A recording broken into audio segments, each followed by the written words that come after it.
So everybody, it is a fantastic morning, I believe.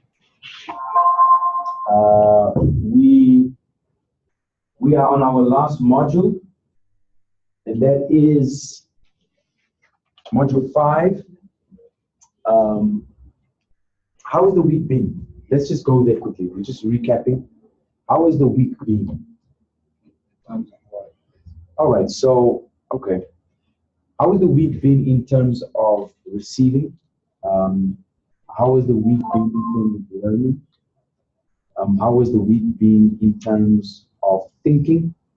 Anything in particular that you'd like to maybe share about your experience for the past 4 days? Eager to start.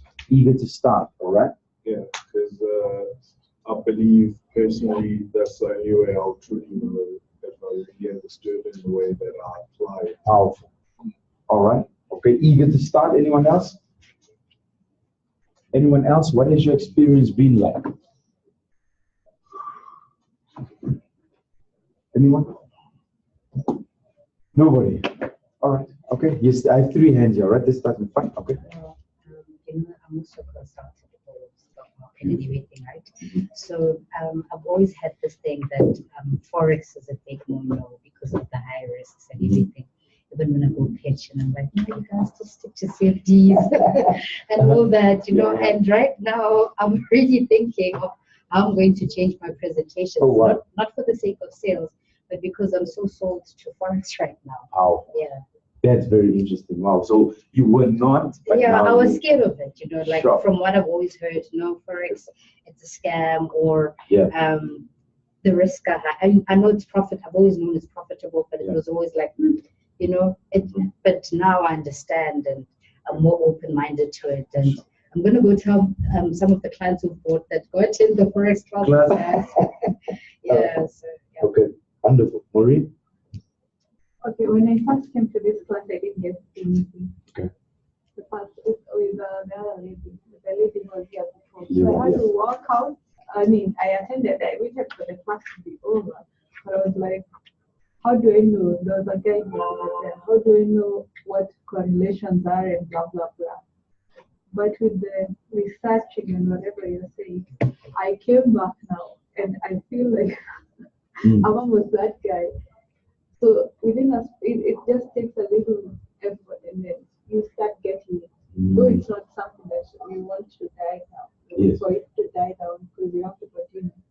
So I think that's my experience. Wonderful. Wonderful. Yes, my brother.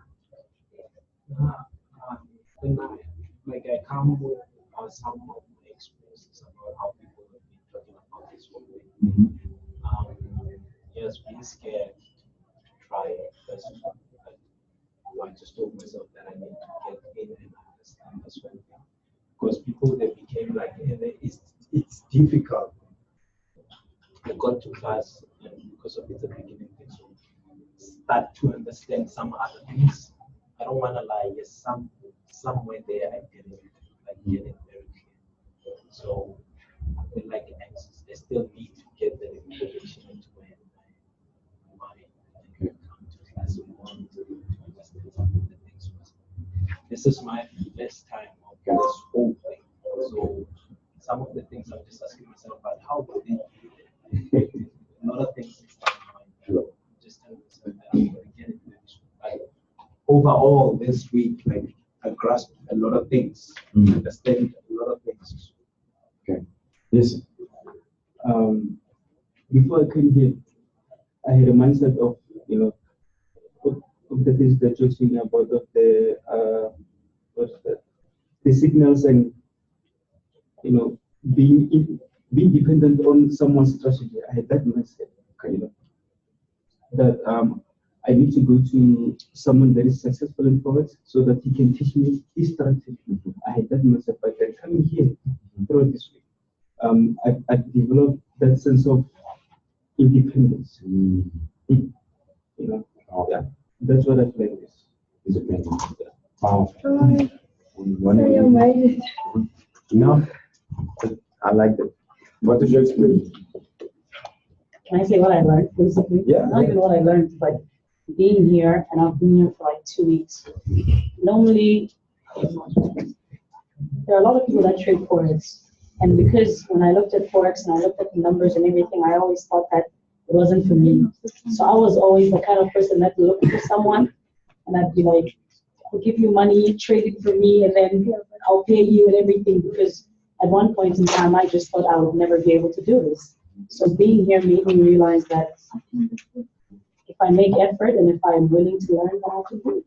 Yes. Okay. Anyone else? Yes. What I've actually gained from this week, because it's my second week, right? Basically, the way you spoke about Will Smith saying that, like fear stops you from seeing the beauty of the world, basically. Mm-hmm. And I've also come to the realization that, like I have to like go and actually tackle that fear instead of actually like running away from it. Mm-hmm. And ever since that,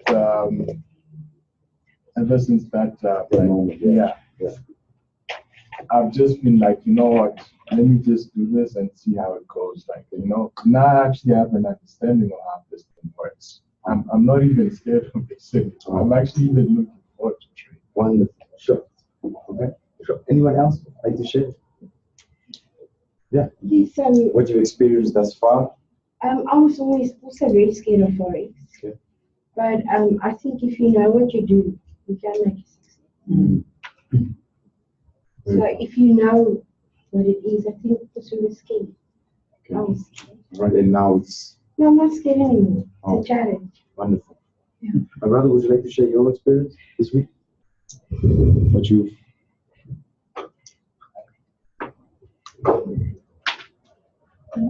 I actually would be that's ideal next week.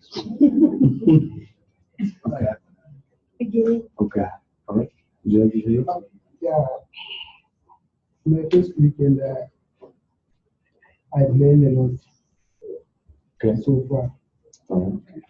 Because last month, I'm thinking to go to my friend. Just doing Forex now. Because it's always new one, so I thought that going to be easy, but I've learned something that you need to be patient. Ladies, would you like to share what you've learned? Well, this is actually my second like last week, and I didn't get it big last week. Okay.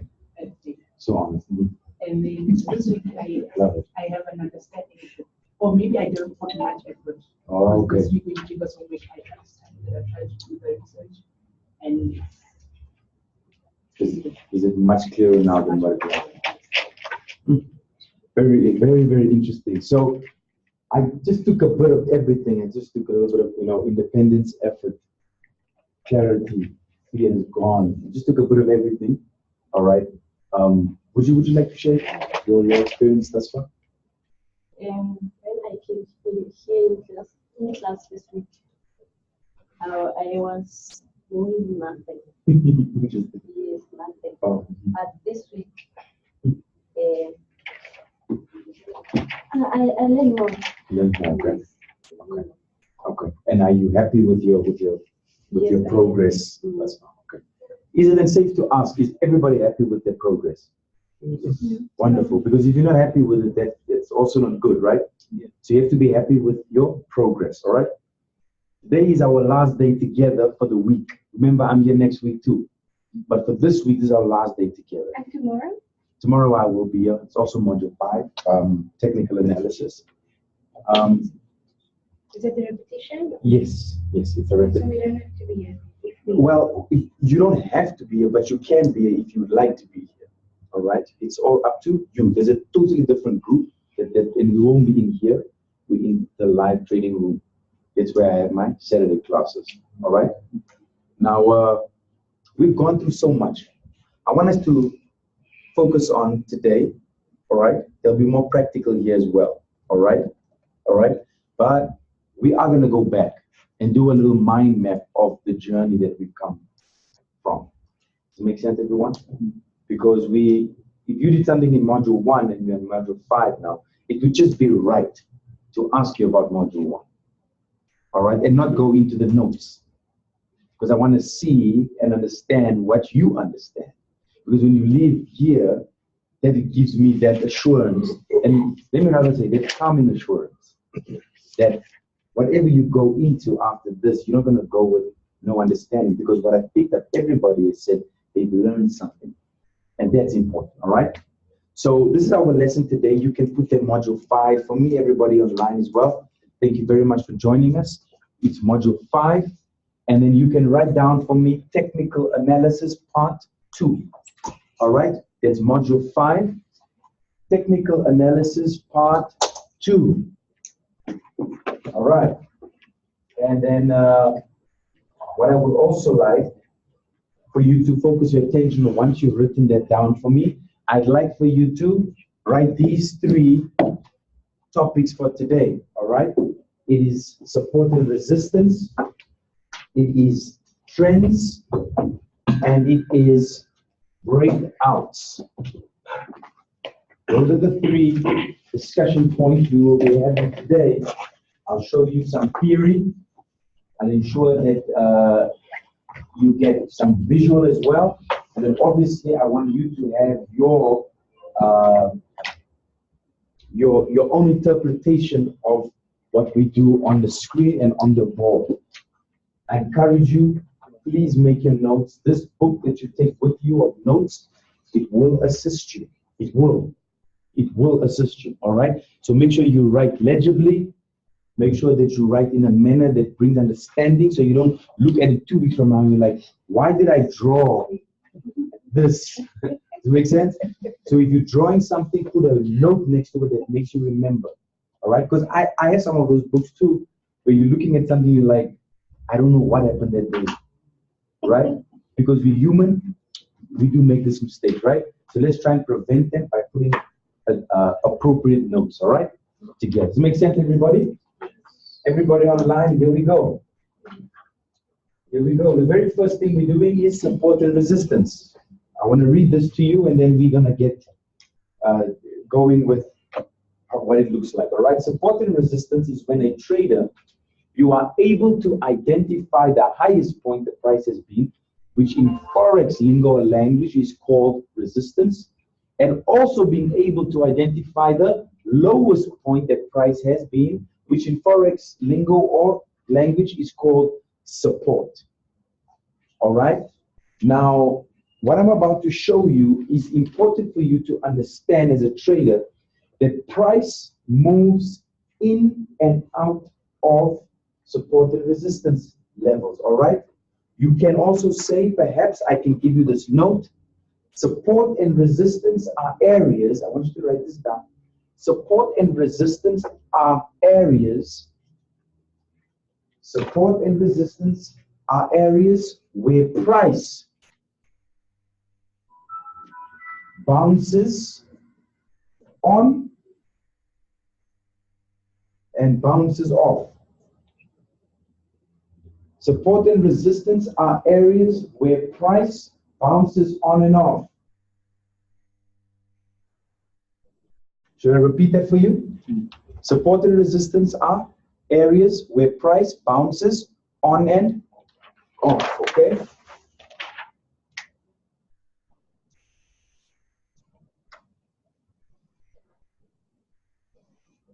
Support and resistance are areas where price bounces on and off.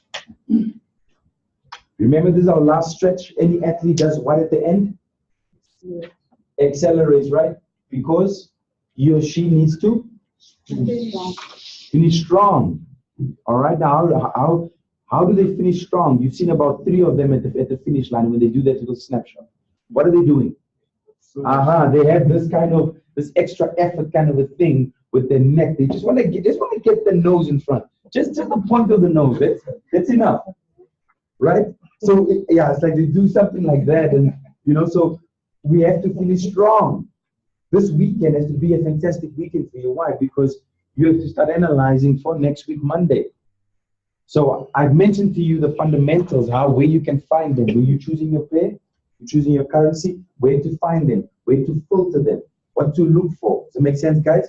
You set your trades up using that information, all right? But you need to begin to analyze before the market opens. Does it make sense? I've never seen any athlete before the gun goes, runs up and says, okay, guys, I'm here. And then, 3, 2, 1, boom, and then the person goes, right? They get there at a specific time. They all warm up. Everybody stands in alignment, isn't it so? They stretch, they do the thing, they put the starting blocks there, right? Isn't it so? And they all wait for the gate to open. What is the gate? It's the gun. The gun is the gate or the opening of the race. So in the same time, the markets, they open. But before the markets open, what must you do? Prepare. Warm up. Does it make sense? Do your stretches. Your stretches is what? Analysis. How many forms of analysis? 3. What are they? Technical, fundamental, and so you are stretching yourself every time before the market gate opens. Does it make sense? So when it opens, you are ready. There was one race with Usain Bolt. I don't know if you've seen it. He faltered at the beginning. He fell. He slipped. And what do you think happened after that? He woke up and then he continued. And then what happened? He killed it, right? He still came number 1. Isn't it so? Did you guys see that? Haven't you seen that? Have you seen that, Lina? Have you seen it? Have you seen that? Yeah. He slipped, got up, and he's like, I'm going. So he still what? Managed to finish, right?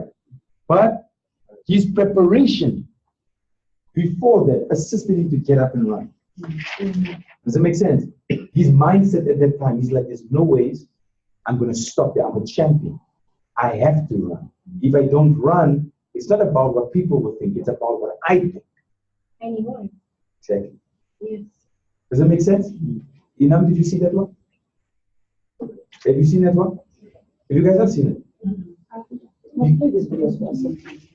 I'm going to see if I can find it. I'm going to see if I can find it after our first break. All right, just before our break.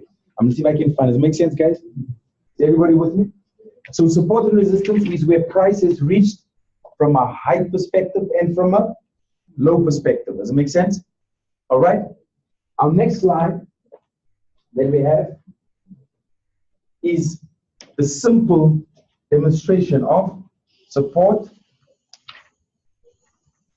and resistance. Does it make sense, everybody? When the guys came here last week, there was some confusion with that, but that's because I asked questions in a certain way. So I asked them in a certain way, and the answers was also in a certain way because of that, right? So if price is over here, if this is price right now, right, and pushes towards here, what is this? This is resistance, right? Yes. And it pushes further, what is this now? Are you sure? Yes. Once it hits here, Hinam was here, so she knows. And then when it hits here, what is this? It comes down and then, are you sure? Yes. But wasn't it resistance now? It moved up where? To what next level? To the next resistance. To the next resistance. I'm checking. I'm trying to. All right, so it moved up to the next resistance, right? Then it moved to where? Are you sure? Yes. 100%. I saw you look there. Are you sure? All right, and then from here it moved where? Back to support, right? No, that's That line can be resisted. It can be. Is it not resistance or can it be? resistance. Is it resistance? Are you sure? Yes. I disagree. Is it support or is this support or resistance? Resistance. Are you sure, Marina? Yeah. Marine, yeah, you sure? Yeah. So it comes up on here and then that's what it breaks, right? Isn't it so? Like a hot knife through butter, right? Goes right through to the next support level, right? Resistance. Someone said yes. Who said yes? I saw a nod. Marina, I saw the nod. I saw your nod. So it goes up to your next resistance, comes back to resistance, right? Who said yes? No. You guys know. You know what? It's the psychology of saying right. So you're already programming our lives. It's what we sales people do as well. Get a person to say yes. So we went up to support, right? And look at Maureen saying yes. Maureen said yes. I agree with The reason why I do this is because I want our minds to be sharp, right? Yeah. We must be good listeners. Listening is a skill that you develop over time, right? Does it make sense, everybody? Yeah. So it goes up to resistance, quite correct. And it goes back to the previous resistance. No. No, not Previous. it's a previous, not You see, so this is why, yes, it's support now. Yes. Now it's support. But previous, do you see that? And I got a what? A yes and a no. So it's all about how you perceive it, right? Does it make sense? Goes up to resistance, goes down to previous resistance, now support, all right? And then what does it do here? I'm asking, what does it do here? What does it do there? It can break It can break through. It can break through or it can just bounce off. or it can bounce off. And if it does this, Consolidation. consolidation. Is this consolidation? Are you sure?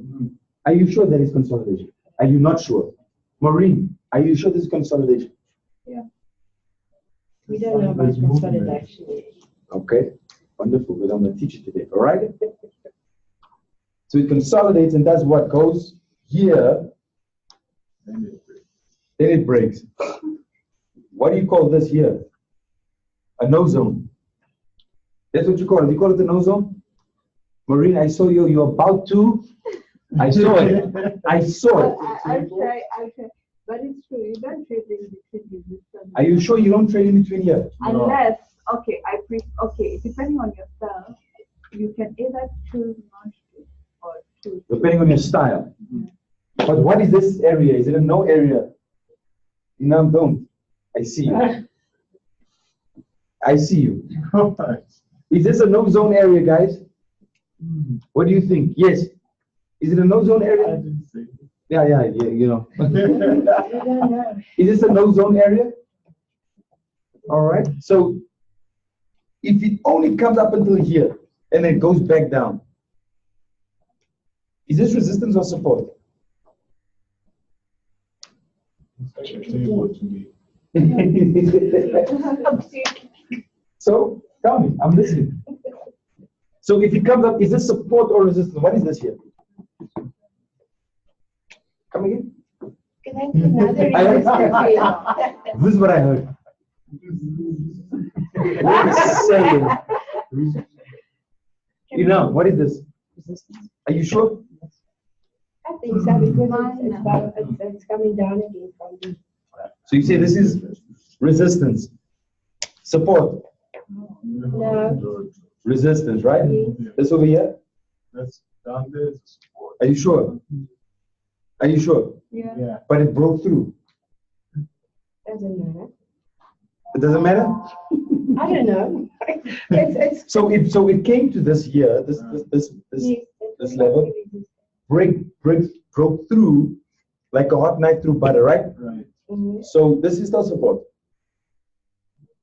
Is That this was support? the previous support. It was the previous support, and it's now. Are you sure? Are you sure? It's confusing.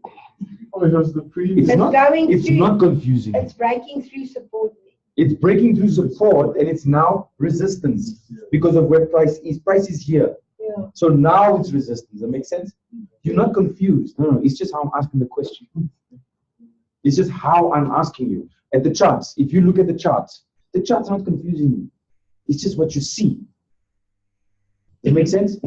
But it's not confusing you. All right? So once it's broken through here, this was resistance, went up to the new resistance, support, bouncing off support, all right? Testing support, all right? Going up, getting another minor resistance here, then pushing down to your support level now over here. But where price is coming back up, it's a resistance. Remember, the top will always be what? And the bottom will always be? Support. So the top will always be? Resistance. And the bottom will always be? Support. Support, right? So let's quickly do the theory. When you look at the diagram above which you saw, you can see the zigzag pattern is making its way up, which is bullish.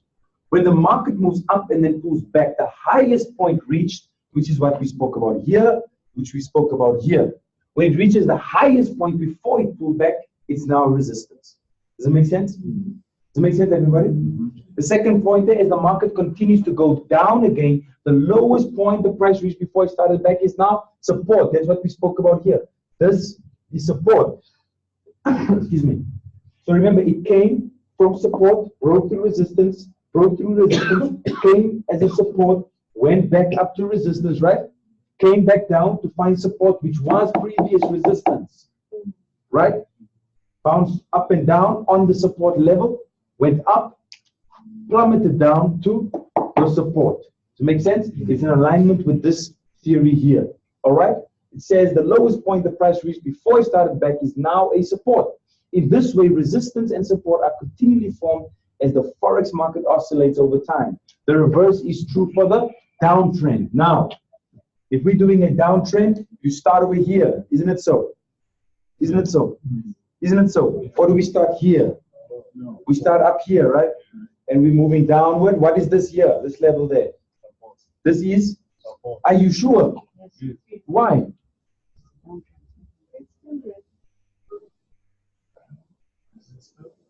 It came from the yeah.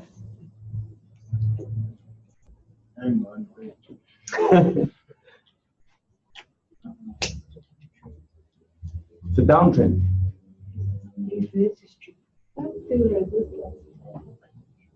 You know? Are you sure this is support? Are you sure it's support? Do you see now? I've asked just the opposite of what you've been giving. Listening, you see how critical it is. What does it say? It says what? The reverse is true for the downtrend.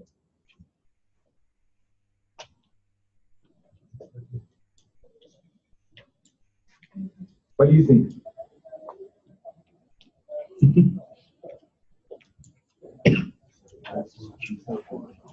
I think it's support. Isn't your start the support? Okay, it's support. Yeah. Is it support? That's what I think.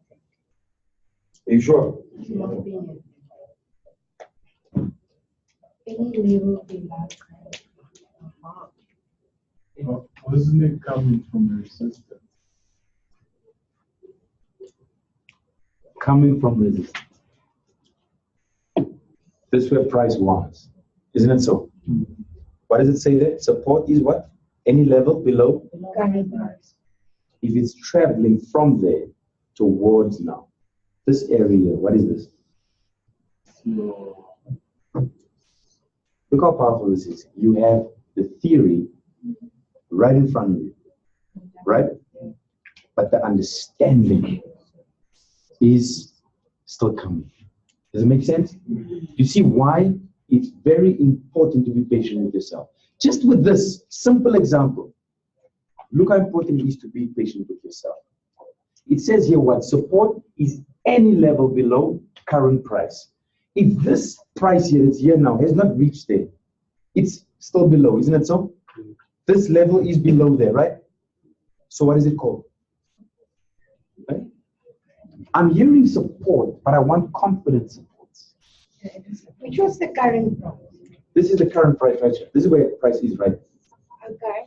So any level what? Below? Above. Above? Level below current price. Below current price is called what? So what does this make this? Support. It's coming down to support. Does it make sense, everybody? It's just how you read it. If you guys ever read one sentence, there's this book that I'm reading now. It's called Wealth of the Nations. All right? A lot of detail, a lot of facts. I mean, it's insane that one person can put a book this thick, right? So many facts. So the research was insane, right? For you to be able to do that, okay?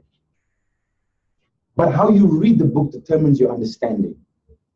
There were some areas in that book where I had to read a sentence 5 times. 5 times. Did you see? I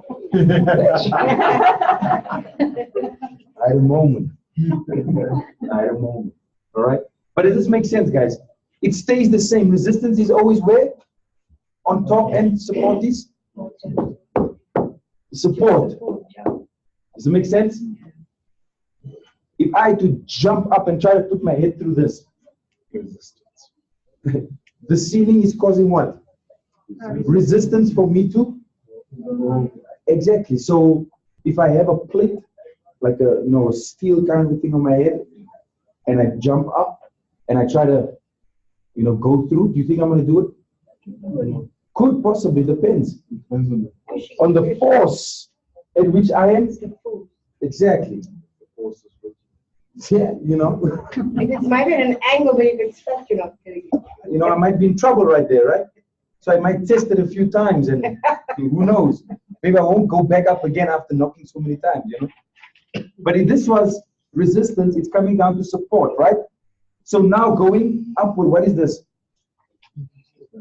Come again? What does it say? Your resistance, any level above current price. Has current price reached this level yet? No. So what does it make this? Resistance. Resistance, right? And if it comes down, what does this make it? Support. And then goes further down. What is this? Are you sure? Are you sure? Why are you sure? Because it came from the previous different current price. It came from the previous resistance and it is below the current price. So support is always below price and resistance is always above price. So take the ceiling and take this floor. There are people downstairs here, right? Isn't it so? Now this floor is supporting us from not going down there. There's no one upstairs. Is there a third floor? No, there isn't. Maybe this building is a third floor. I don't know. But if there was a third floor, this would be our resistance to going up there. Does it make sense? So resistance is always where? Above price, and support is always below. Whether you're doing a bullish trend or bearish trend.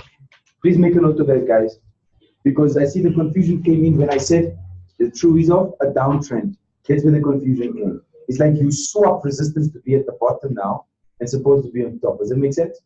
All right. So it's both true of whether you're going bullish or bearish. All right. Quickly make a note of that. Make a note of this theory over here.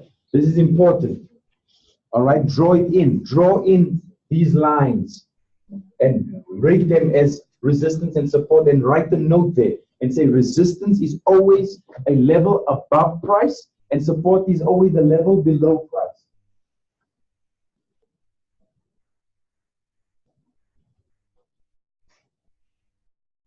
I'll give you a minute to get that done for me, because it's going to assist you when you are out there in the market, all right?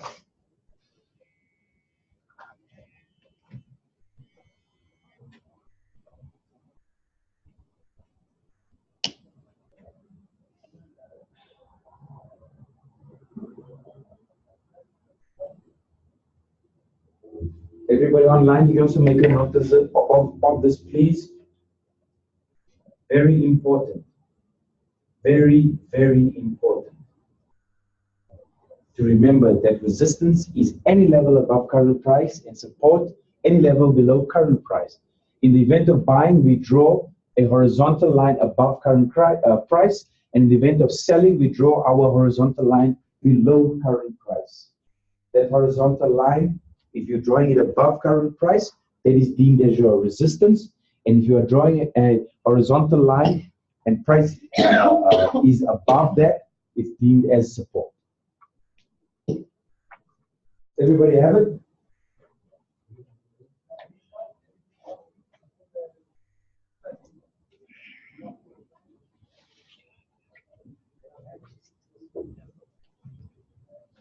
All right. Can we move on, guys? Can we move on? Wonderful. Wonderful.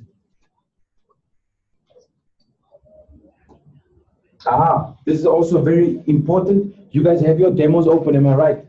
Remember, if you don't have, please, when you share with someone next to you, it's important. Your resistance, well, to check if your support or resistance is valid, you need to identify the following, all right? Your resistance must have been a support level and a resistance with an opening or closing on a line chart where you find the V, and you know that it's where price opened and closed. Your support must have been a support and a resistance level upon opening and closing, and a V, This V, look at this V here, guys. Price came from there, went up, right? You see this V here. Does it make sense? Does it make sense? So you know that price over here, when it opened up and it came down, this was a support, came back up, this was a, do you see the three touches here? Do you want to remind me about price? Price was, is, and could be. And could be, name me the areas of measurement that price can retrace to. Come again? Name me the measurement of where price, the measurement in which we can use, where price can retrace to. Was it like 3/4? It was what? It can either go back a quarter, a half, or 3/4. It doesn't have to necessarily go back to where it came from, but price retraces. All right? You might find this sometimes. Let me draw it here. Let's say this was another level. It can go right down to this level here. Does that make sense? The V, or where price retraced, can go down there to this level. Does it make sense? And then retrace up. It doesn't have to do it here. It can do it there as well. Is that how you get that shoulder pattern sometimes? Exactly. So patterns are developed by price, how it retraces. Sometimes it retraces in a head and shoulders, sometimes a double bottom, all right? Price can retrace in a specific pattern, but that's how you know. What is head and shoulder? We'll be doing that in breakouts, all right? We'll be doing that now, okay? All right, everybody, does support and resistance make sense to you? Does it make sense to you? Are you sure? All right? So we're gonna do trends now, okay? Let me just see if there's something that I just want to show before we carry on, right? Look at support over here. Now, from where you're sitting, how many times has the market tested this support line here? Okay, I get 3 there. I want to know your numbers. What do you think?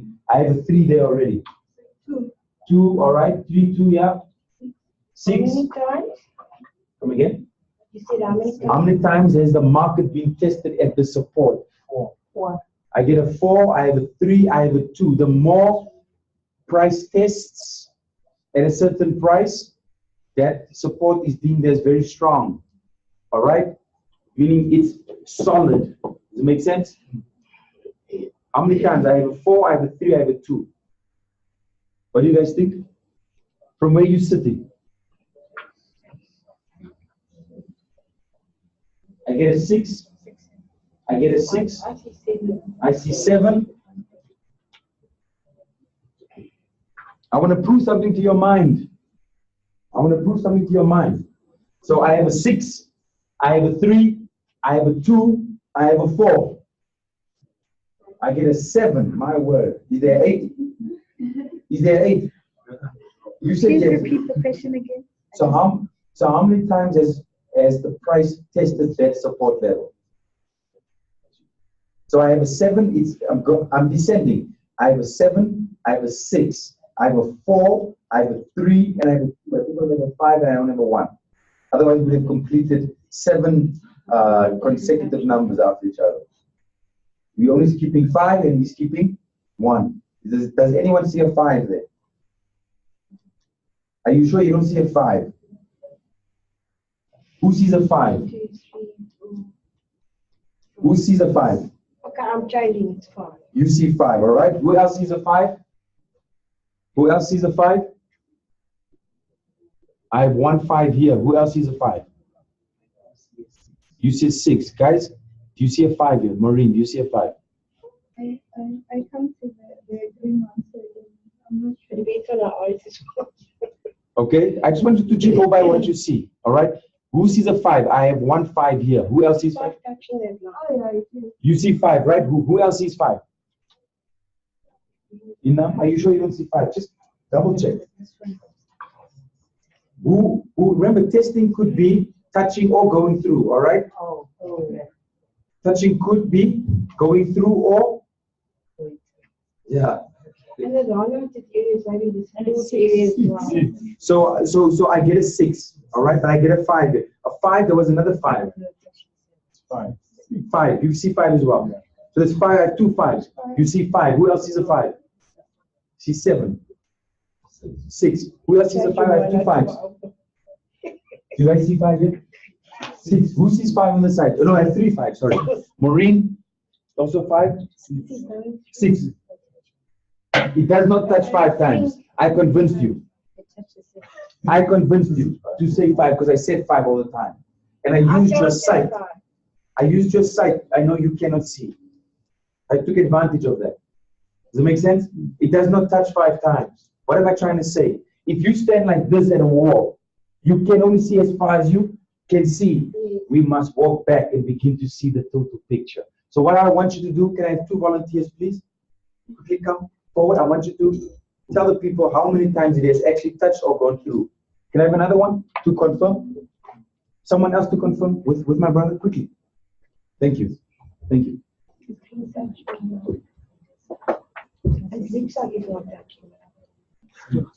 How many times? That is not touch. That is not touch. That's not touch. So I do say 4 first. I know, but I wanted to confuse you. I wanted to confuse you deliberately because I wanted to see if you're going to stick with your answer. Because the first green one of that. which one? First green one.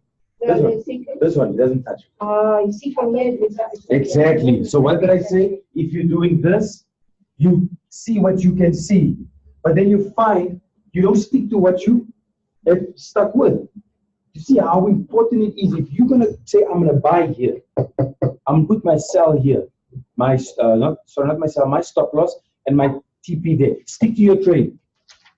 Stick to your trade. Stick to your trade. Does it make sense? Yeah. Does it make sense, everybody? Yes. But then you must also know. If you know yourself, then you will be sure your first choice is breakout. That's what I find. But then that's debatable when you look at the market, all right? Because the market can show you this. What does this mean? What is this? What is this? See, I'm not giving you words. I'm using pictures now. What is this? Okay, that's a hammer. It's a hammer, right? Yes. Indicating what? Indicating a? Reversal trend going upwards. Indicating a? Reversal trend going A possible. Possible action. Possible. All right? Please, guys, I mentioned it. It does not mean when you see it, it's guaranteed it's going to move up immediately. The market can do that and then go up. Does it make sense? And this year can take 3 days, can take a week. And then you saw the hammer last week. Does it make sense? It is a signal. It is not a confirmation it is going to go up immediately. It can also go up immediately, but it doesn't mean it has to. It's the market. It's nobody's backyard, right? You cannot say you are sure of the market. Otherwise, then everybody must be profitable right now. Does that make sense? So, in short, when it's like that, it's possible to, one must always just keep an eye. Keep an eye. You're right. Guys, I love that comment there. Keep your eye on your trades. All right? That's why it's good to not put too much at the same time. Isn't it so? Because if you have... Can I say this? Yeah. Can I say this? Yeah. Are you sure you want to know? Yes. Do you think you're going to learn something from it? Are you sure? Yes.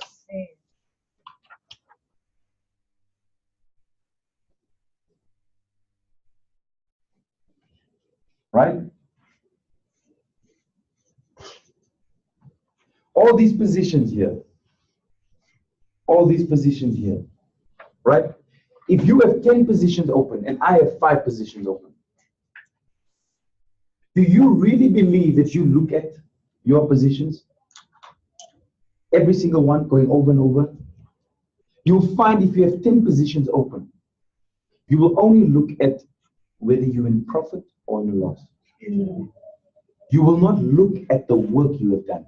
You will not look at the analysis you put there. You won't look at your support. When I go to my chart, I don't look at my profit or loss. I go and I look at what I put down there. What was my analysis like? I highlight. That's what I look at. I'm like, oh, it's still bouncing off there. So if it breaks down further, I know where it's going to go to. Does it make sense?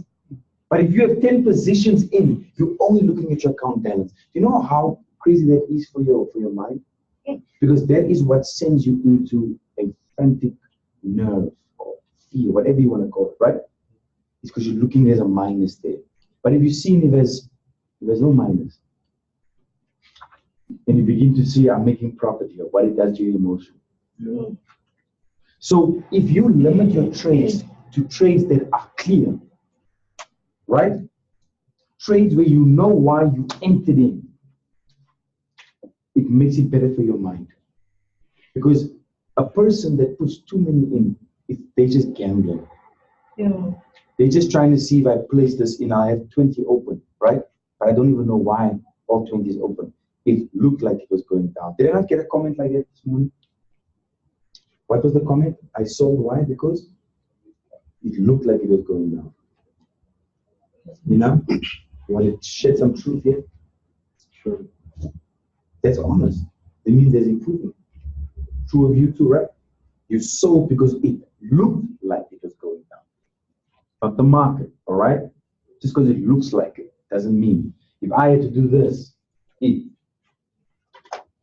I had to do this, let me just share this with everybody as well.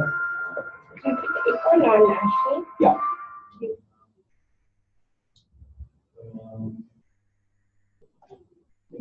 Okay, I didn't open ProTrader.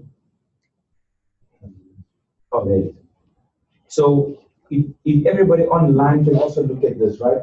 Look at price here. What does it look like price is doing? Guys, we're going to alternate again. I do feel it's a bit hot. We'll put it off again, all right? Let's just get. What does it look like price is doing here? Yeah. Are you sure? So you believe this is going up? Are you sure? This is 1 hour chart, right? Everybody online? Let's see. Don't fail me now. Come on. So we can see, right? If this is going down or if it's going up. Let's see this. 18.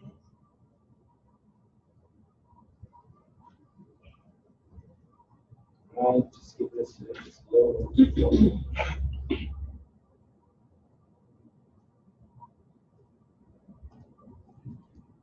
All right, so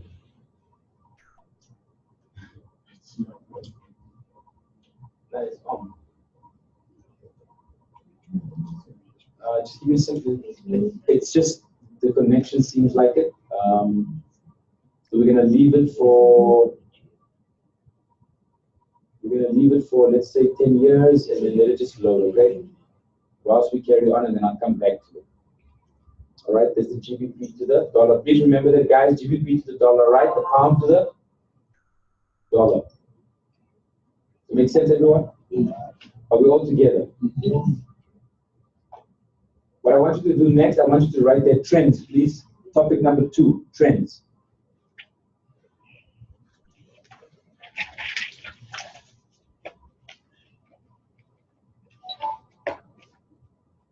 Trends, please.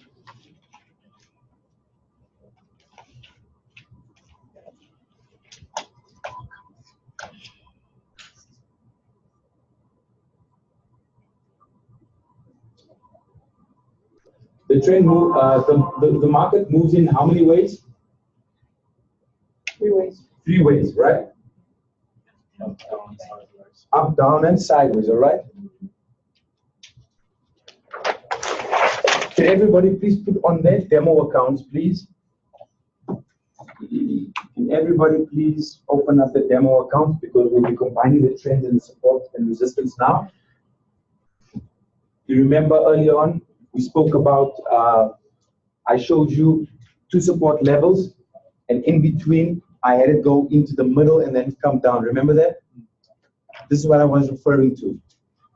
In between major resistance levels and strong support levels, right? You find your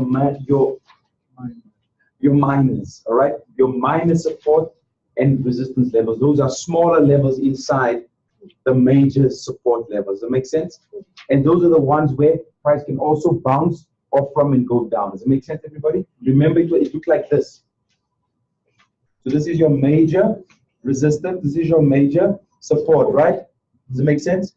And then in here, obviously, major.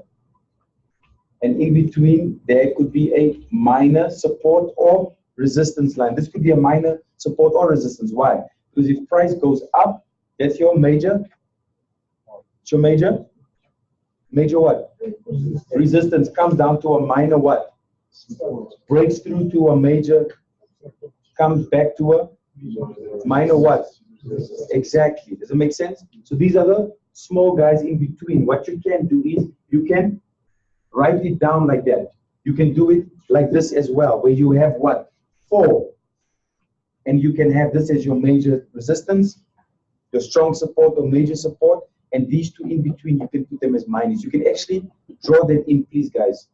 Draw it in as maybe 1.1 support and resistance, and then you put this in as a diagram and make a nice note next to it so that you understand. All right?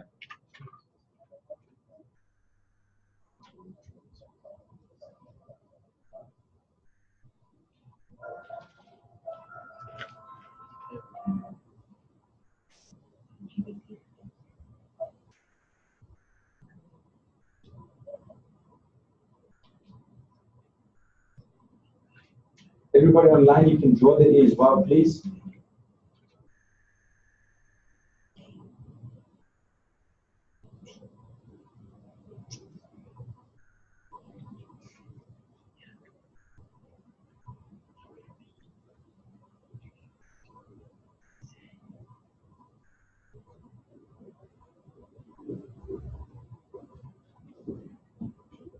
You can draw it in like that, or you can do it like this as well. All right, everybody?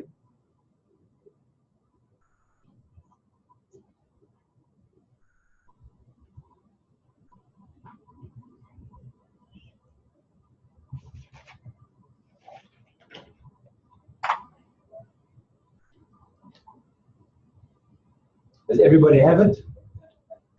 Can I just have consensus? Everybody have it? Yeah. All right.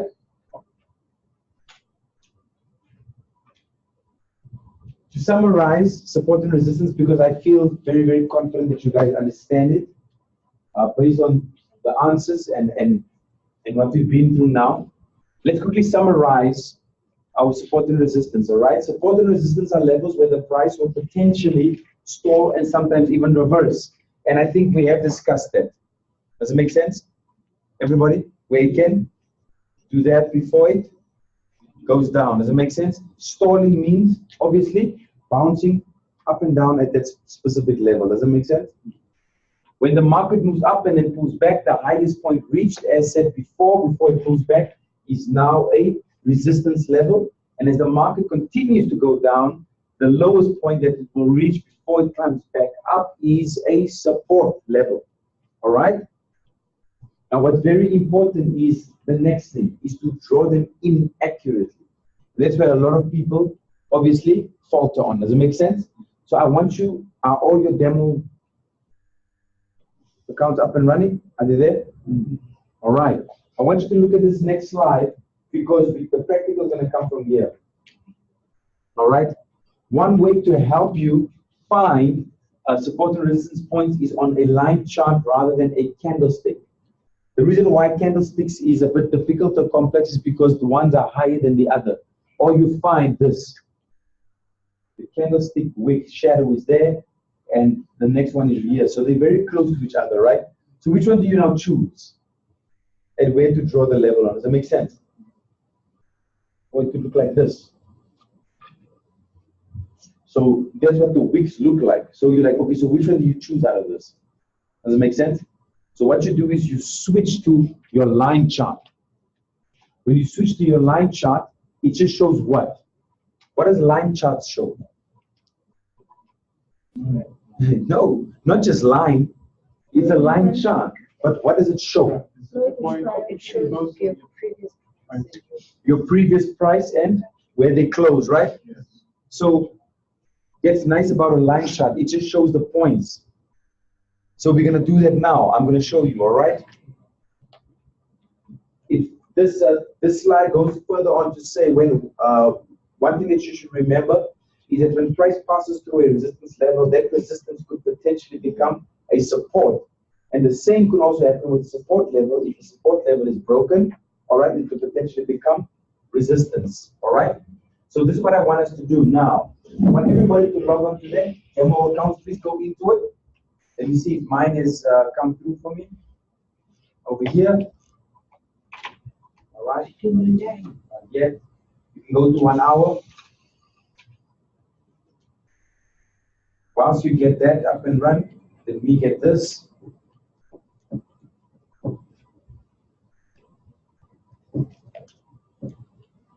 Oh, I see why.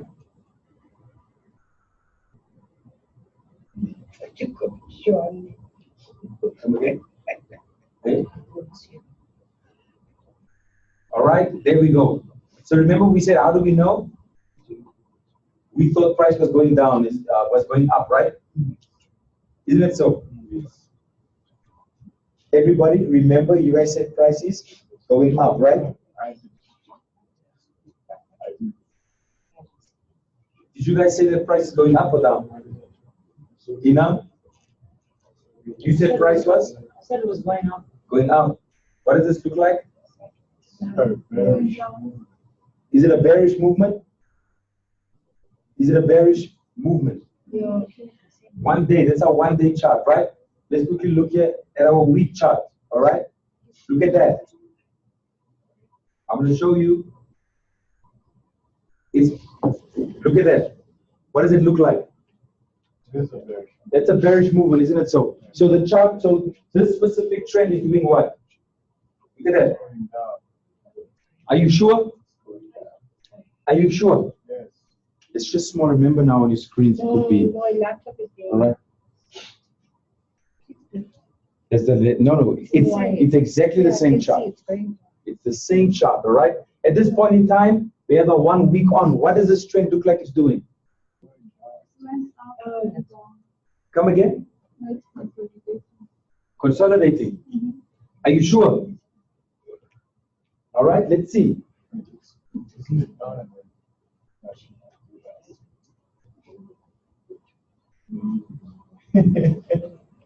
Guys, are you sure that this is a downtrend? Okay, actually, yeah. Come again? It's a downtrend. Is it a downtrend? Yeah. Are you sure? It's sort of hitting like a minor. This is a monthly chart now. I'd say it's a downtrend. Who says down? Who says down? I'm saying it. Who says down? I'm saying it. All right. On the launch chart, it looks down.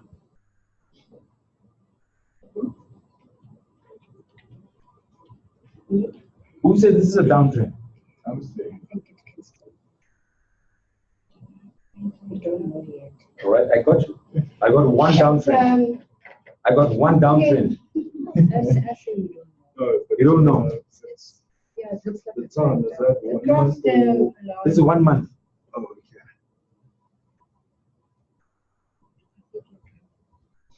So I have two down. because it crossed in Maureen, what do you say? crossed in Taibo again. Come again? What is that red line? See the Taibo.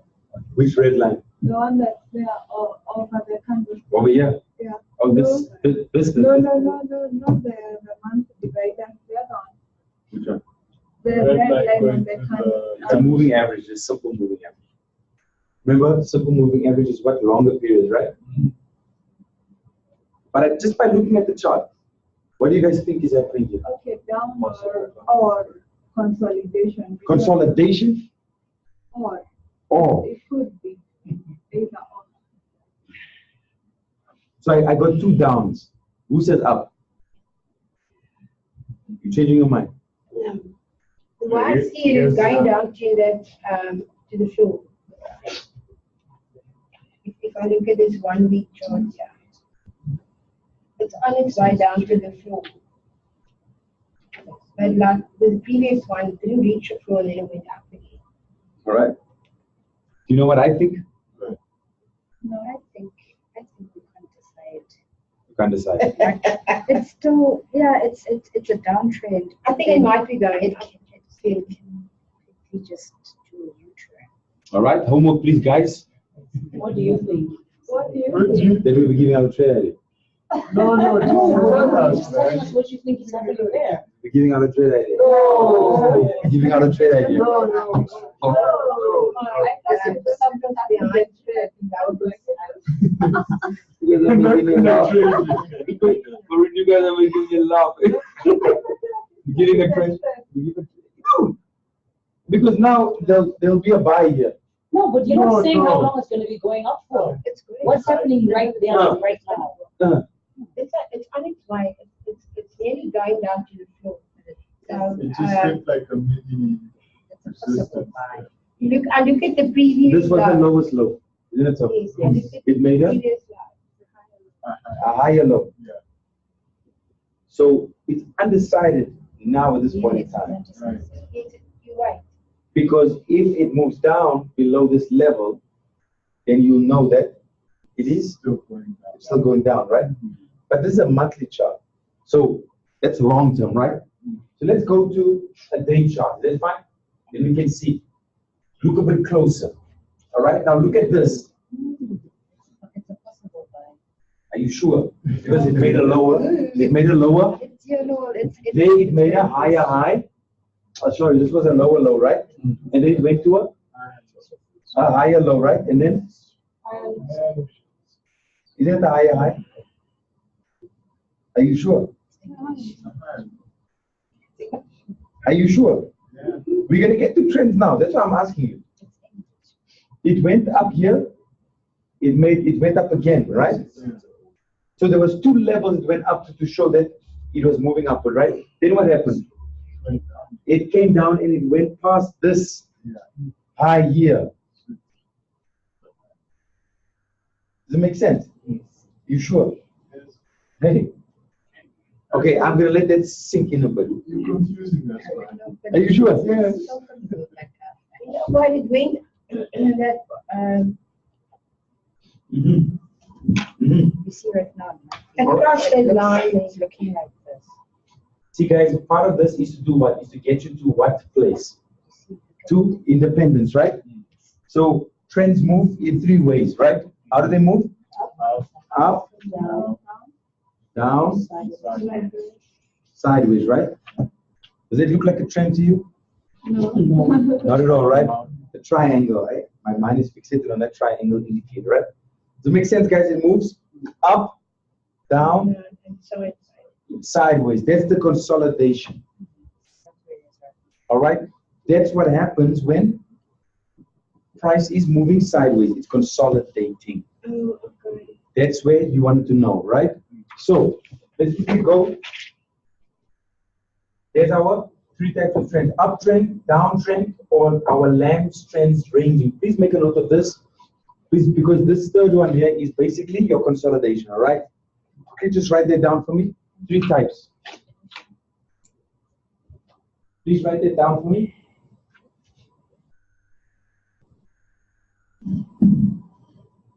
Please write that down for me. Everybody online as well.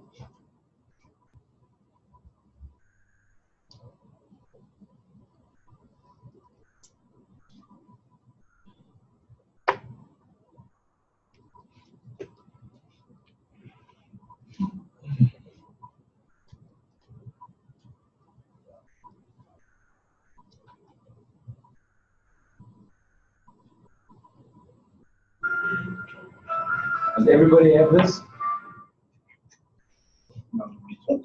All right, I'll give you another minute, guys.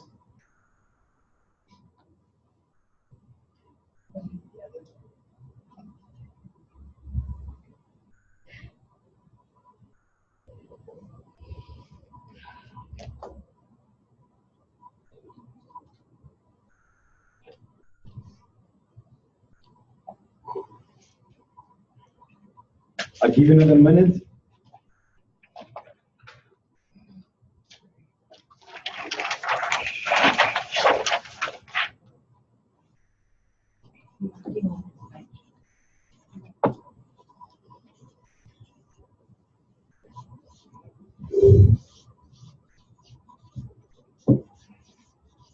After we do this, we will have a break. We will have a break after this. The reason why is because I want us to get fresh, brains to be rejuvenated, sorry, and then we move from here, right?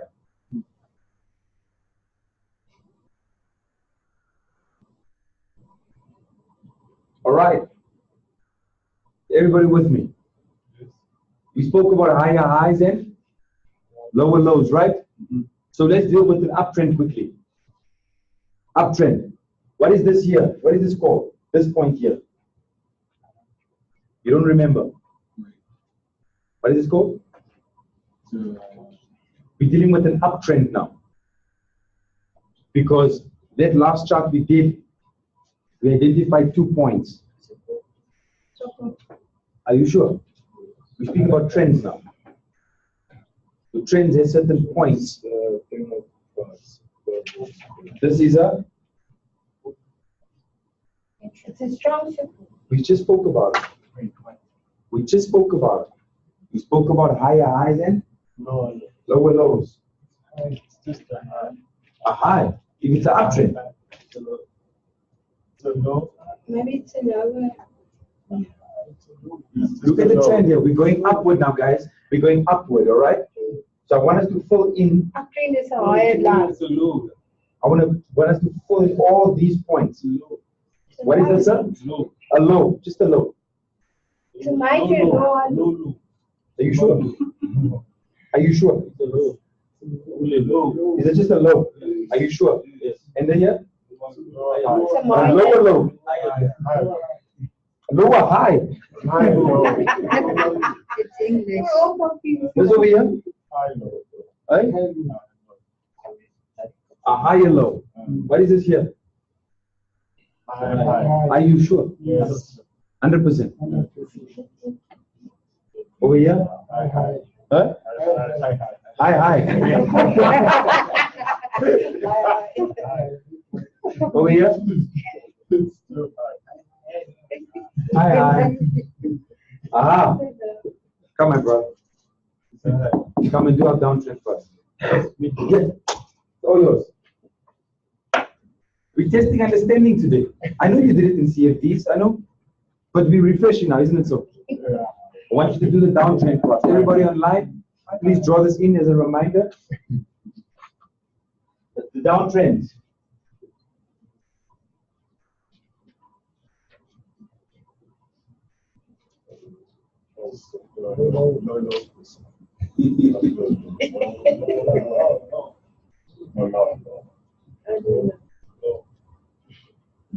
Aha, here we go.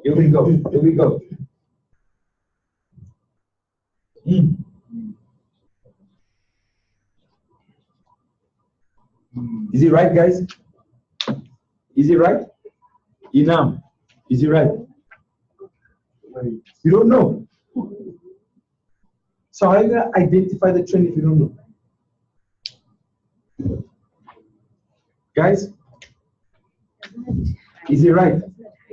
Which one? Lower high or higher low, guys? Higher low is for uptrend because we're going. Do you see that? Lower high, we're going. Does it make sense, guys? Are you sure? I want you to draw this in because it's a reminder. It's a reminder. Did you guys draw it in with your CFDs or just go through the slide? You went through the slide. So the first one is CFDs. You do them. Did you write them down? Yes. Write them down again. Times 2 now. Times 2. Write them down again. So your first one is high, your first low is a low. And then you go low high. Remember, here you're dealing with the uptrend, Yeah. there you're dealing with the downtrend. It's down. All right, with the uptrend, you're dealing with higher lows. All right, and with the downtrend, you're dealing with lower lows. Does it make sense? Yeah.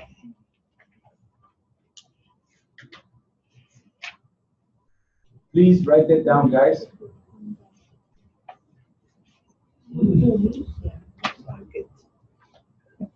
All right, so we'll be taking a break after you have that down for 20 minutes. All right, it's 10 past 11. Did you feel the time? No. I didn't feel the time. Did you feel the time? No. No. I'm just like,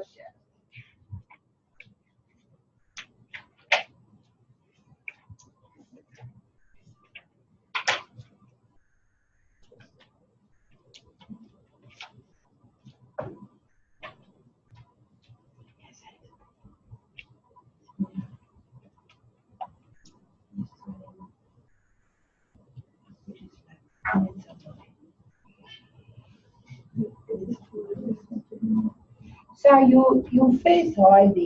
Should have been only one again. Where? Where? The first? You see, it's starting off low. Yeah. Your uptrend. Okay.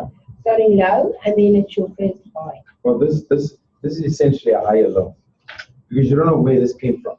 Okay. You understand? This could have come from another higher low. Does it make sense? Yeah. Does it make sense, everybody?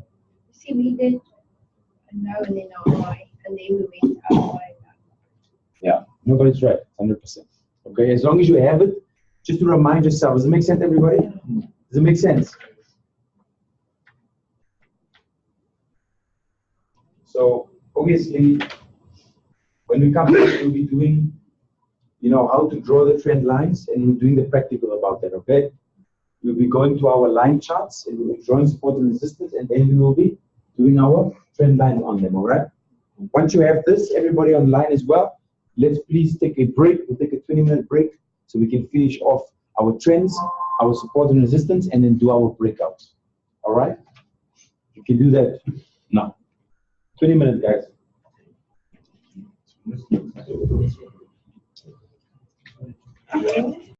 We are back, and I want to ask if everybody can please get the demos open.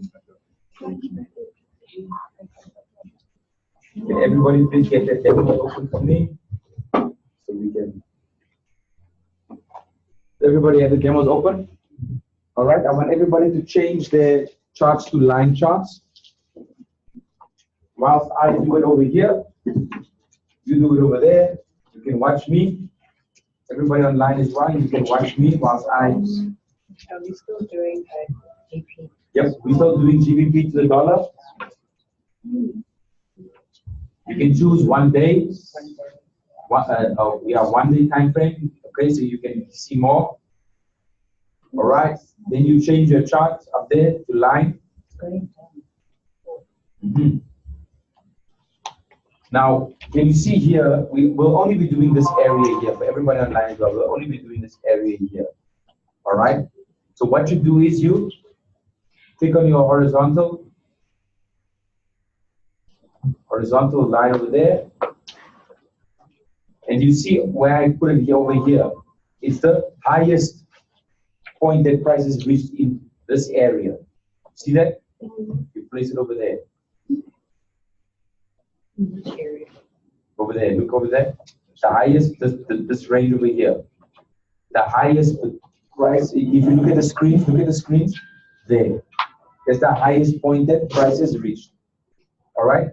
Then we're gonna go to. You can actually, go to your settings, change it into a more bright color or color of red or yellow, whatever you want to use. Then you go again and you click on your horizontal line again, and you go to the lowest point price for you. And it was here. You see that, guys? Is everybody with me? Yeah, you can choose 10 years, it's fine. You can even make the lines thicker to get a more,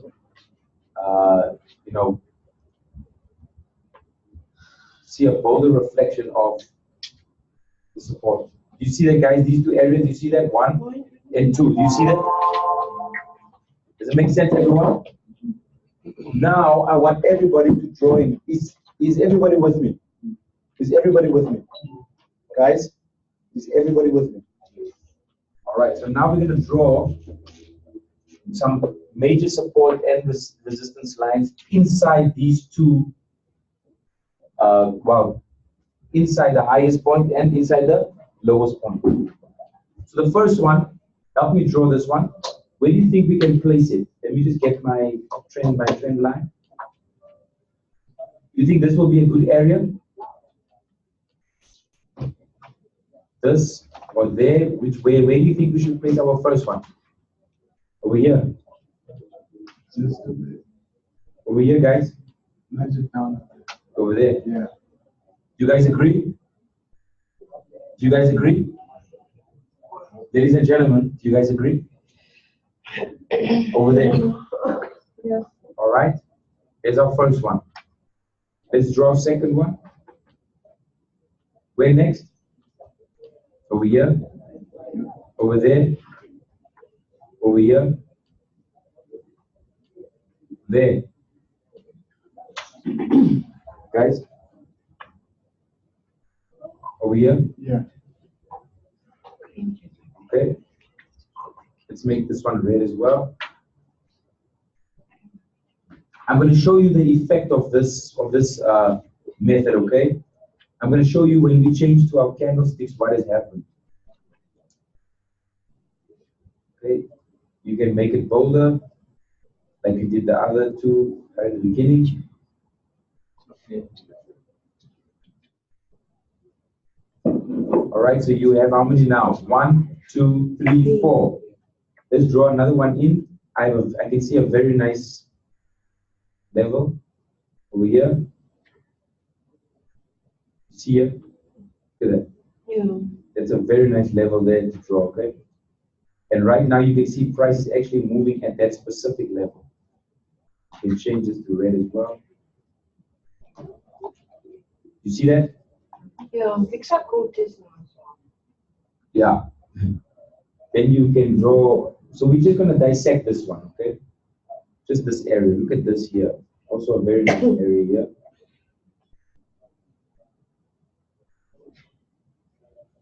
Okay.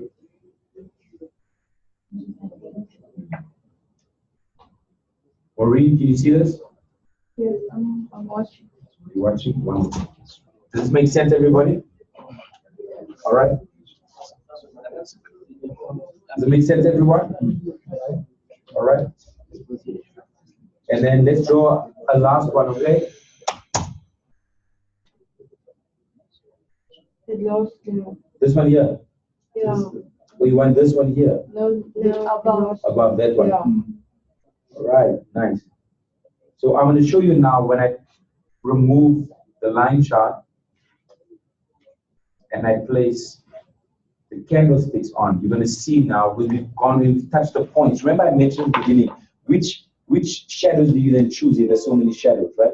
So when you switch to the line chart, you then allow yourself to see the point of price more clearly. Does that make sense? So if you change this to back to your candle, now let's go in and see. You see that? So you didn't choose a specific one now, because you can see prices touched here more over here than it did there. Does it make sense? Look how much price touched over here, and look at this level, how price has crossed over here, over here, over here. Do you see how many times it literally touched those levels?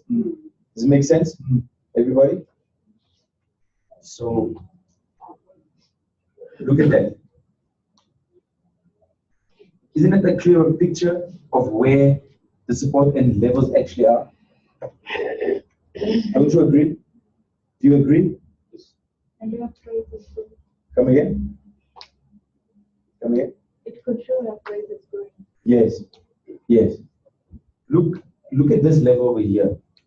This level here. Yeah, I'm looking at it now. How many times it touched? It has tested this level a lot of times, meaning that there is a bullish movement that wants to come. You see that it's been testing it too. It went up, consistently tested, it went down, right? Came up again. You see, looks like it's on the rise again to test it. Obviously from this angle upward. Does it make sense? But that goes back to what we discussed earlier that we need to monitor it, because at the bottom one can see it's over a couple of days, maybe even weeks. Yeah, exactly. You see that? But now look at this side here, and look at this side here, right? There's a high here that this side touched, right? But this side is no high there yet. Does it make sense?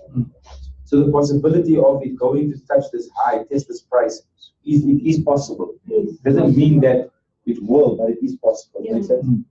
Makes sense, everyone? So what I want you to do now, I have drawn the support and resistance, right? I want you to see now how I draw a vertical line, okay?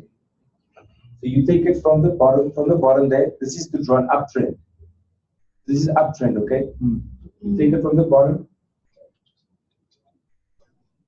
and you drag it. Now look at this, I'm going to show you something. You see this, I was touching those points, right? Don't try to force trend lines to touch points. If it does not touch it, it's not valid. Does it make sense? This trend has been, it consolidated here between two, and it broke through over here. Does it make sense? Yes, yeah. It broke through over there, but it was consolidating up and down in these two ranges here. Ranges between 139 and 136. Do you see that? So consolidating is sorry. Sideways, yeah.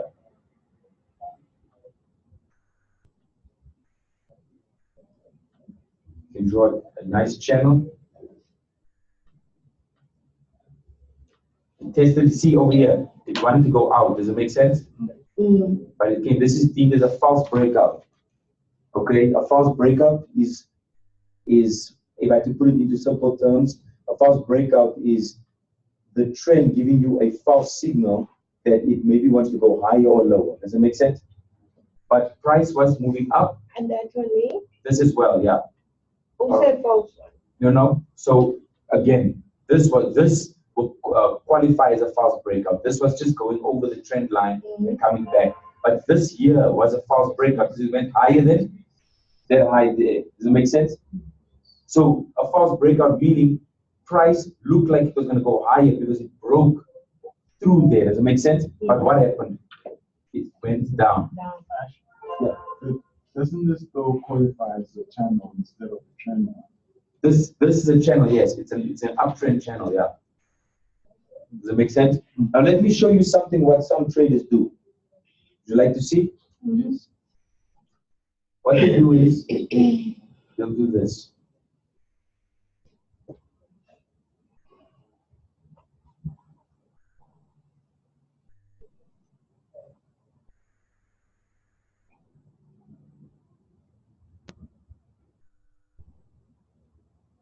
They'll do this, right?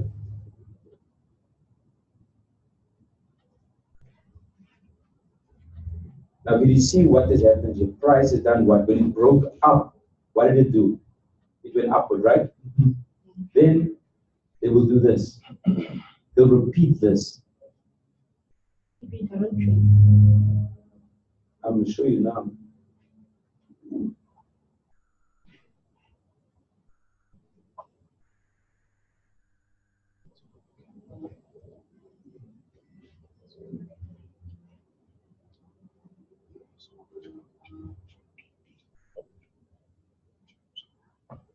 They trade this channel like that. So let me go to the board, all right? Let me show you what they do, some of them, okay? It's going to give you some insight, all right? Into how Other people see. Yep.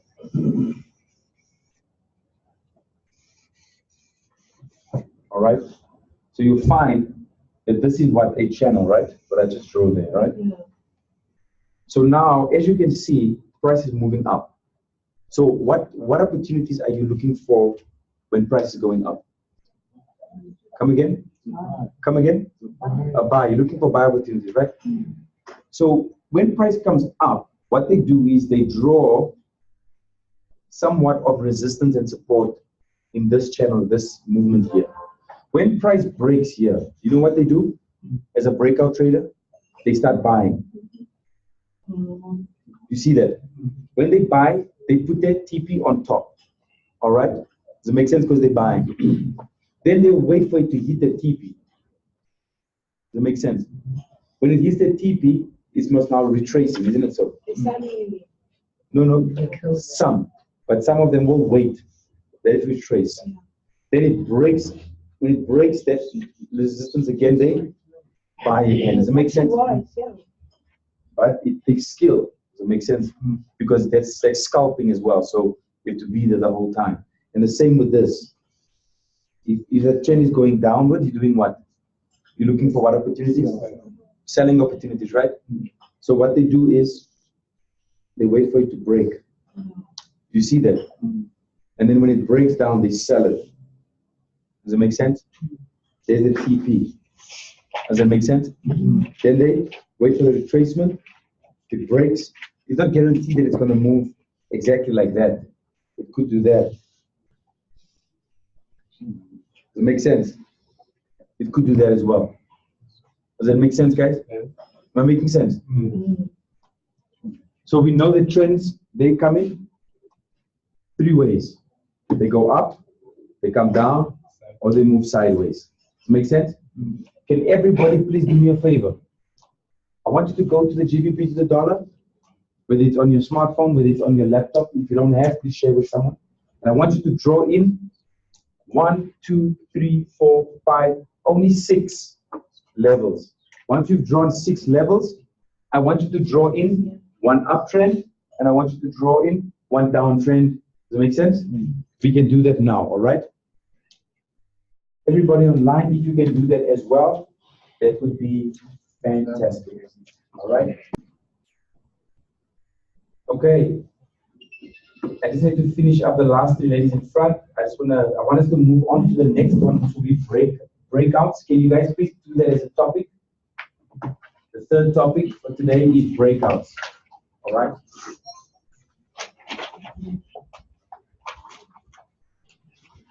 Now, what I want you to see is the following. Before we move on to breakouts, I want to show you. Do you see over here how to draw trend lines properly? Can you see how it touches the shadows of the specific candlestick? Did it touch this one here? No. It did not, right? So don't force it to touch. If it does not, it's fine. Look for another touch. Does that make sense? Yes. Does it make sense, everyone? Which chart can you turn to actually get it accurately? The line chart, all right? Look at this rising trend here. Remember I said you always do what? Draw it beneath the uptrend. And you draw it where? Above the downtrend. Does it make sense? Look at that. Above the downtrend. Maybe make a note of that. Draw your trend line above the downtrend. And then you actually draw one there in your notes to remind you of what that means. Because if I say draw it above the downtrend, it may not make sense, but when you have a picture there, it will make sense. That's the first one. And then the second one, always draw the trend line beneath the uptrend, which looks like that.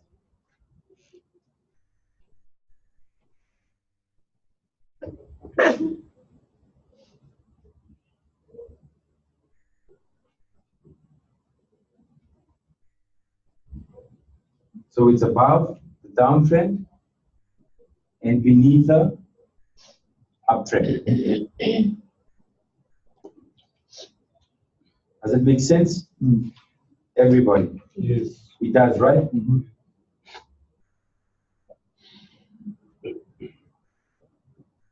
Important points to remember when trading trend lines. It takes at least 2 tops or bottoms to draw a valid trend line. But it takes 3 to confirm a trend line. And we think we went past through that yesterday, where I located 2 or 3, and I mentioned this deems it and qualifies it as an uptrend. Remember that? Remember that, guys? Like support and resistance level, trend lines become stronger the more times they are tested.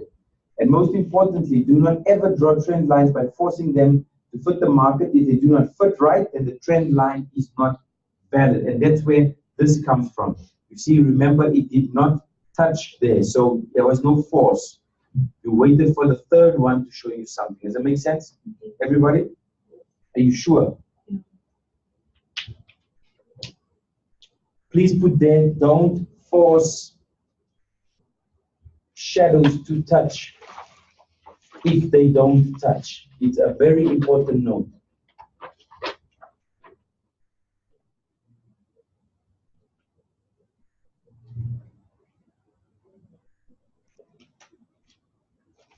Don't force shadows to touch if it does not touch.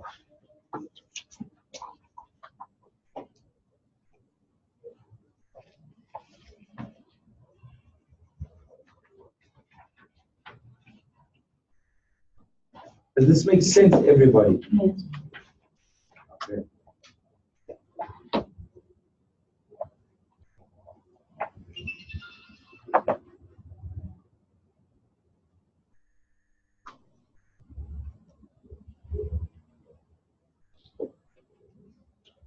Are you sure? The Great British Pound, the US dollar looks very nice. Looks very nice. Doing very well. How long have you been there? Come again? How long have you? Oh, or it's just for today? Just for today. How to tell if the trend is actually broken, all right? There is no absolute way, guys. Remember I mentioned the market is not anybody's backyard, right? So there is no absolute way to be 100% sure except to just wait and see. One way that might help is to watch the closing price of each candle. If the closing price is beyond the trend line for 2 or more candles, then it is a good chance the trend is broken. I remember us doing this yesterday, where you get the trader 1, trader 2, trader 3, and some enter after the first candle, the second candle, the third candle. Remember that? Exactly. That's what it's talking about, okay? You should usually not trade on the first candle that price breaks the trend line. It's best to wait for at least 2 candles to confirm the trend is broken. You see that? There is something that you can write down, all right? There is something that you can write down. It's a safer thing for you to wait for at least 2 candles after the trend has been broken. Does that make sense? It's time for you to wait at least. To wait for at least 2 candles after price is broken. Let me ask you. Do you usually apply that rule? I didn't hear. I'm worried. Do you usually apply that rule? I can't hear. Do you usually apply that rule? You know what? I think I'm betting to you. You personally, she's asking if you apply the rule. You just had to. You just had to. I'm betting to you. I'm all the way in front. I can't hear anyone. Which things do you do? Okay, we don't. There's also something called body language. No. Yeah, amazing. Body language, and if you're saying nothing, you're also saying something. Moving on. Moving on right ahead, right? Everybody have this? Yes, 2 ways to play breaks in Forex trading, guys. 2 ways. The first one is the aggressive way. The simplest way to play breakouts is to buy or sell whenever the price passes convincingly through a support or resistance. Now, this is our third topic, all right? It's the breakthroughs, all right, or breakouts. All right, it says what? There's 2 ways for you to trade breakouts. One is the aggressive way. Please put that down. You can either trade breakouts aggressively, and to simplify that, it's simply the simplest way to play breakouts is to buy or sell whenever the price passes convincingly through a support or resistance zone. The key word here is convincingly, because we only want to enter when prices pass through a significant support or resistance level with ease. Now, what was the expression that I consistently used? I said, if price breaks through a specific level as like a hot knife through butter, right? When price does that, and it's not testing the level, it's just breaking right through. That's where the keyword convincingly comes in. Does it make sense? It did not tiptoe into that specific level, it came with brute force. Does it make sense?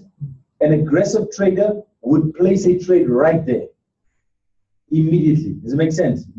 But usually a person like that does have a lot of capital, because many times price will pass through a level like that, but it will retrace immediately after and then proceed down again. Does it make sense?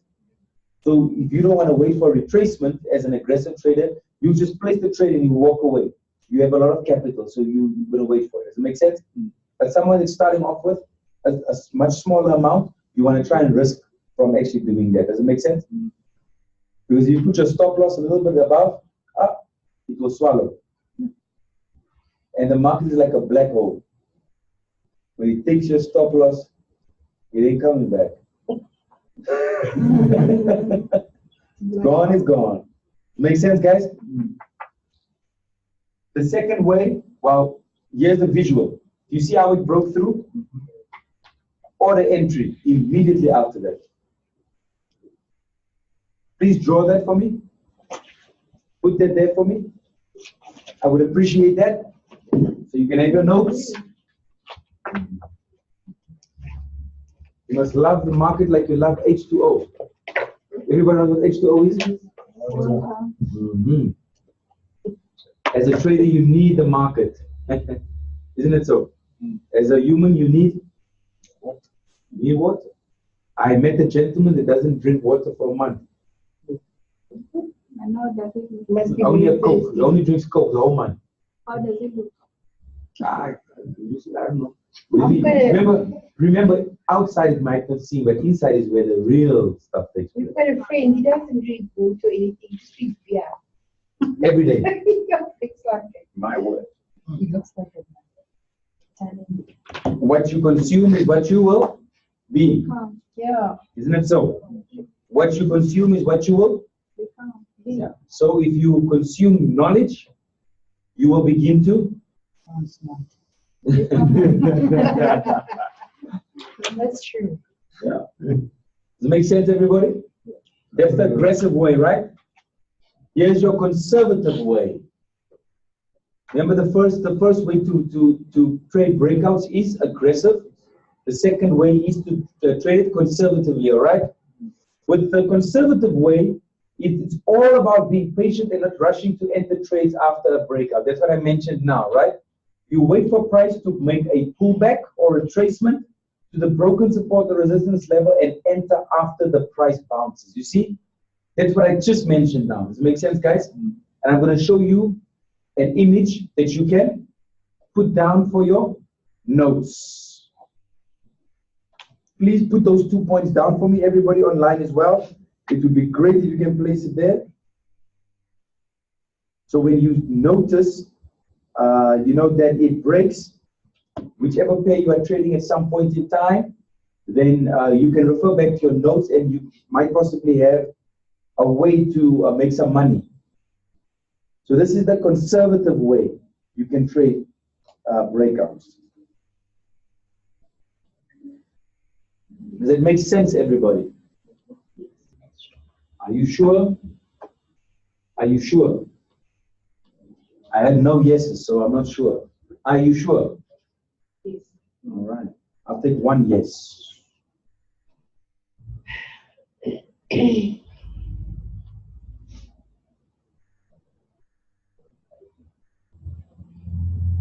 I show you the visual, please?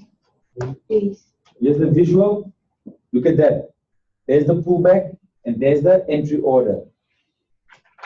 Please make a note of this. This can assist you a great deal.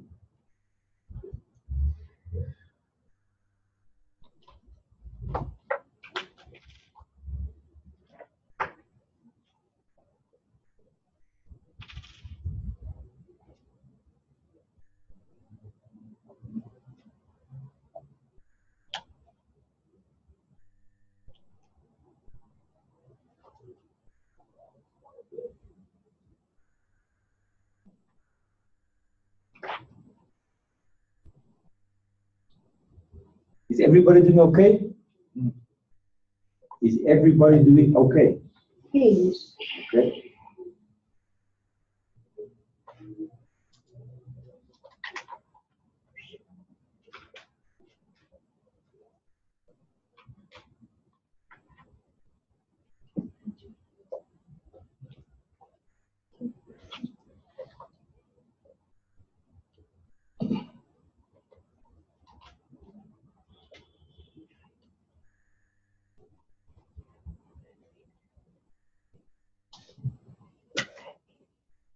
All right. What are breakouts and how can we take advantage of them? A breakout occurs when the price breaks out, which we've just done in those two examples of some kind of consolidation or trading range. I'm going to show you now how breakouts occur in various ways. Okay, and every time I show you one of these examples, please write them in. I will give you the slides, but I want you to make the notes. It's very important. All right. With breakout trades, the goal is to enter the market right when the price breaks a breakout and then continue to ride the trade until volatility dies down. Now, let me show you some of these breakouts, all right? You get different types of patterns and breakouts. Now, remember, I'll be giving you some theory and base, but what was I mentioning since the beginning? And I said, guys, expand on this. You need to expand on this. Does it make sense? All right, so the first one we'll be dealing with is rectangles. Just before we continue, write these down. The different types of patterns and breakouts we're doing now, there's 6 of them. Please write this down for me, all right? Rectangles, the ascending triangle, the descending triangle, the symmetrical triangle, and then there's your double top and bottom, which we spoke about, and then your shoulders and your head, or your head and shoulders. These are some patterns that you can look out for when you are trading. All right, I would advise that you guys practice these patterns and these types of breakouts even on your demo accounts.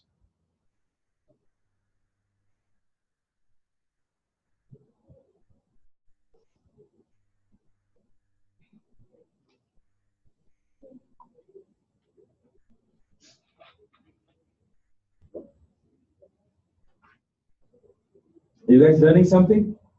Yes.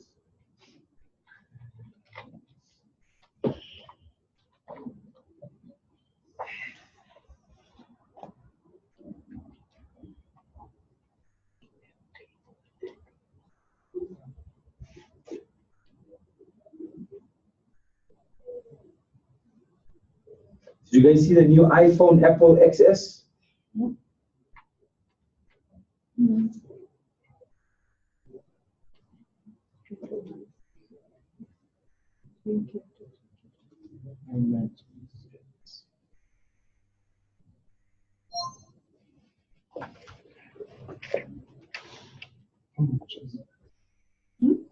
Does everybody have this?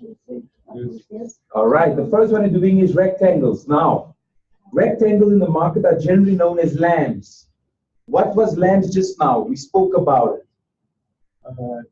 it. Consolidation, yes. And this is where buyers and sellers are both undecided. What was the candle that referred to as undecided or indecisive? Spinning top, beautiful, all right? Sellers are both buyers and sellers are what? Undecided in as to who is in control or who has the power to push the market in their direction, all right? Now I'm going to show you what it looks like, all right?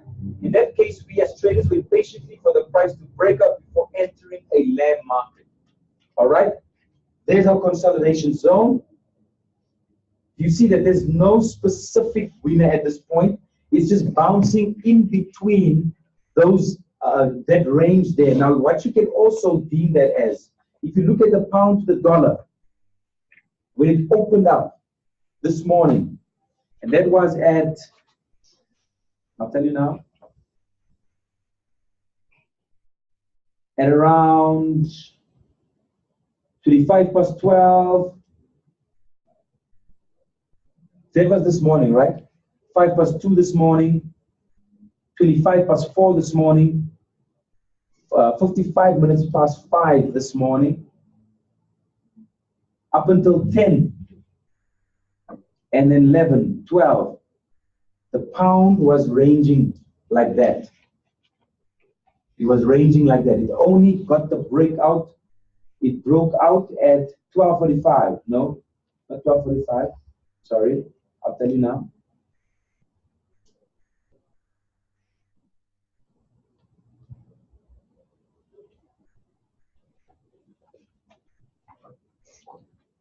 Remember the time zones are different, guys. What's today's date? 26th, right? Yeah. Doesn't it look like it's still on consolidation? Of the GBP today is. The pound to the dollar. Also, Yeah, Oh. it is. Is what? It is consolidated. No, It is. no. It is. no. Go to a lower time frame. Okay. Go to 15 minutes. Go to 5 minutes. Oh, it broke out. Do you see? Can you see how lower time frames helps you see what? More detail. It broke out. Does it make sense, everybody? Does it make sense, everybody? All right, so let's quickly go here. Let me see here. I'll show you guys. Let me show you. Go to 15 minutes. Look at this. You see here. Look what happened here. It was consolidating. Am I right or wrong? Look at that. Everybody online? Let's quickly draw the range. You see, there's our range there. The first one, and then here's the second one. You see that, guys? Look what it did there. Am I right or wrong? I think everybody thinks I'm wrong. That's why I'm getting a response. Am I right or am I wrong? Sometimes. Sometimes. My word. Can you do this for me? On a recording, a live recording, you're telling me sometimes. What time does breakout there? What does it say? Look at my time. What does it say? 11:30 a.m. The Great British Pound broke out. The pound was stronger. It broke out of that area there and came right down to where, look where it is now. So by 12 today, look, it's broken down, and we're gonna have to wait and see by Monday what is happening, right? Because it's gonna still move for the whole day, isn't it so? Up until tonight, right? To about 10 o'clock, 10:30, 11, right? Then when the markets open, when? Monday morning. What time? Remember, it actually opens up Sunday evening, roughly about 10, 11, right? Opens up, and obviously it's the Asian market that's running. Asian market that's running in the morning, right? After the Asian market, it's the London market, isn't it so? It's in the morning at 9 or 10, right? Right? It opens up, and then after that session is after the London? US, right? And from the US it goes back to the Asian, sorry, it's Sydney. It's Sydney, right? Then it's Tokyo, which is the Asian, right? After Tokyo is London. After London it is New York. So it's those four. You can write them in that order, please, guys. It's the Sydney session first. Then it's the Tokyo session. After the Tokyo, it's the London. And after London, it's New York. Now, obviously, these time zones, based on where you are, it does differ, right? So what we work according to, the London one, we open at 9 a.m., all right? They open the same time as last week. We work according to that. Yeah. All right, so we say it's 9 a.m., right? So that's why you'll see sometimes when Pro Trader goes ding, ding, ding, ding, ding. You saw that? Yeah. What time is that generally? About 9 a.m. Yeah. Does it make sense, everybody? So it's first the Sydney session, Tokyo session, London session, and then New York session, all right? So obviously on Sunday evening, which session are we waiting for to open Sunday evening? Sunday evening. Yeah, Sunday evening. Okay. No. Sunday evening. I always wanted Wait. Sydney. So waiting for Sydney to open, isn't it so? Yeah. Make sense? Yes. After Sydney, then it's the Tokyo, after Tokyo, London, London, and then New York. New York. Beautiful. Can you give us specific times? I'll give it to you, yes. All right. So you got Manisana and Anna? on the sitting one. It depends. remember now, if you look at the Sydney one, you'll look at it's normally the Aussie that's moving, the New Zealand dollar that's moving when we go to the Asian, because they overlap each other, the Sydney and the Tokyo. So normally the yen, the Aussie, and the New Zealand dollar, they're moving at that time. Does it make sense? Mm-hmm. So let me quickly just give you the times here, guys. Local time. Okay, so the Sydney, 11 p.m. to 8 a.m. They all overlap. This is local time, all right? 11 p.m. to 8 a.m., all right?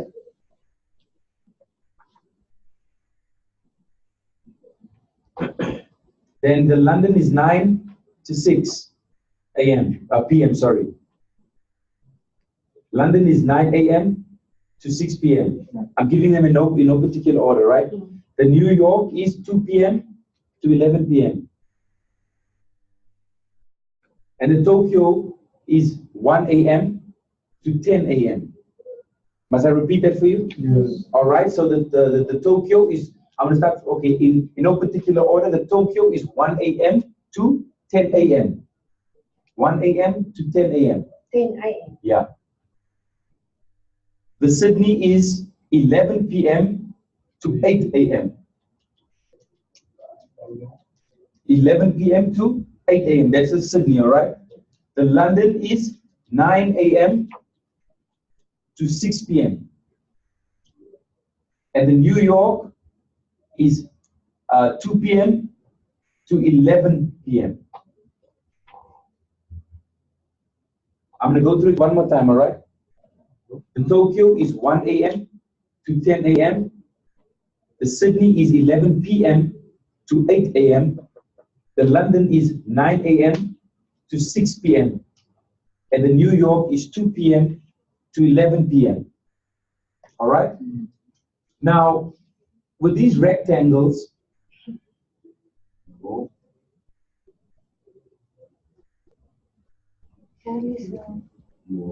Hi, Lisa, we see you.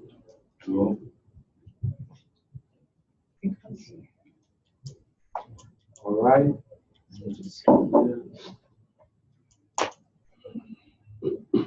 All right, I want everybody, I want to go back to our breakouts.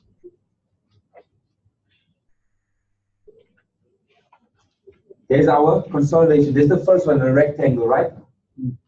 You see it's been consolidating, and then when it broke out, what happened? It continued to go further, right? Look, and even when you look at the opposite direction, which is if it's breaking out from the top, all right? But can you see here, it broke out, but it did not break out further. It went back into consolidation. So in this case here, look at the overall trend. Why would it have done that? Perhaps this is it's a upward trend. That's why it has not gone to the downside. Does it make sense? All right. The second one is the ascending triangle. Remember you wrote that down, ascending triangle? This is basically what? It forms when there is a resistance level and the market price conditions to make higher lows. This is a sign that bulls are slowly starting to gain momentum over the bears. All right, now I'm going to show you what that looks like.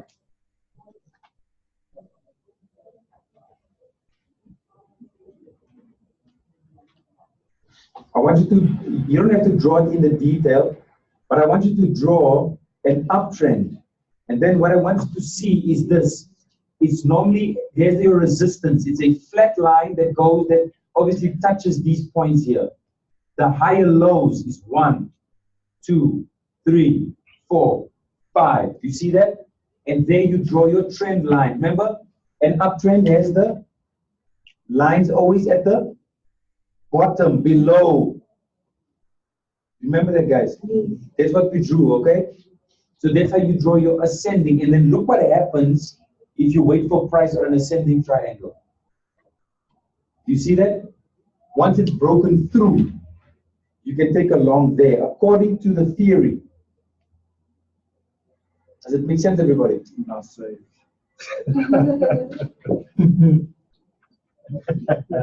No comment. According to the theory. According to the theory, Yes.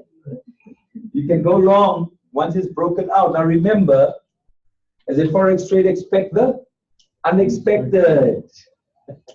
Make sense, everybody? That's the ascending triangle. I'm going to give you guys a minute. Please just draw this in for me. You don't have to draw candlesticks per se. You can just draw it as a trend up and down, but ensure that there is higher highs, all right, and higher lows. Does that make sense, everybody? I hope it does.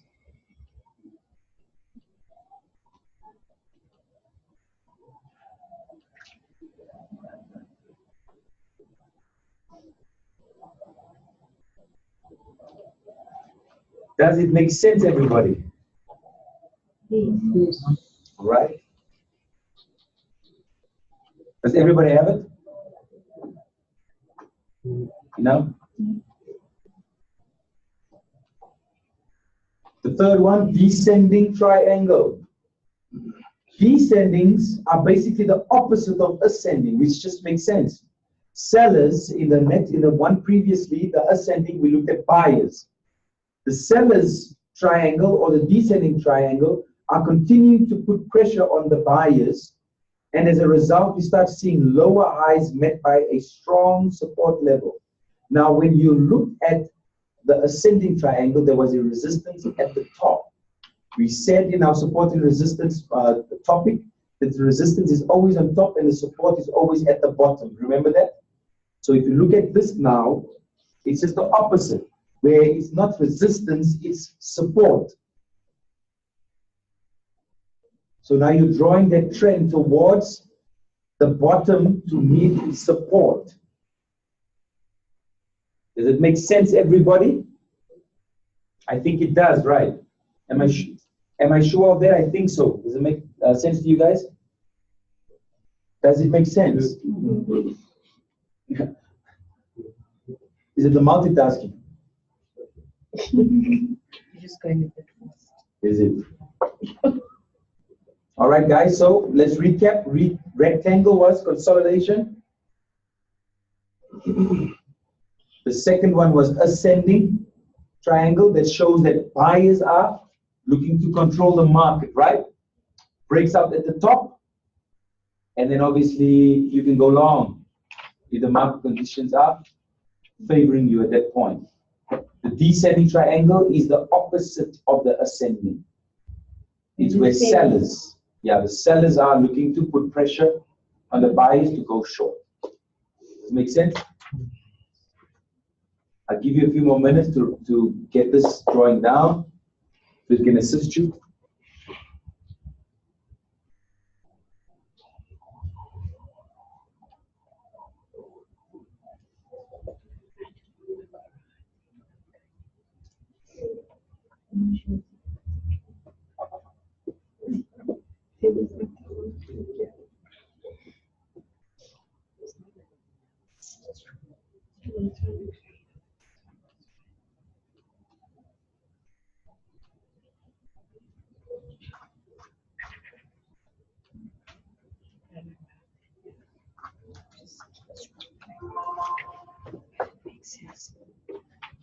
She's going to be the 1, 2, 3.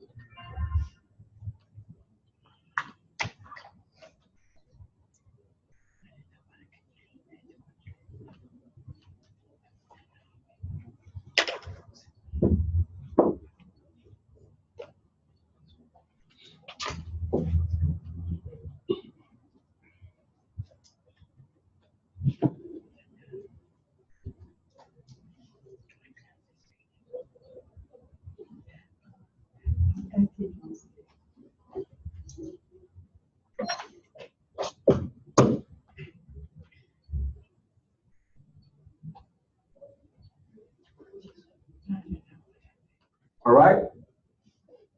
Does everybody have this? Look what happens after.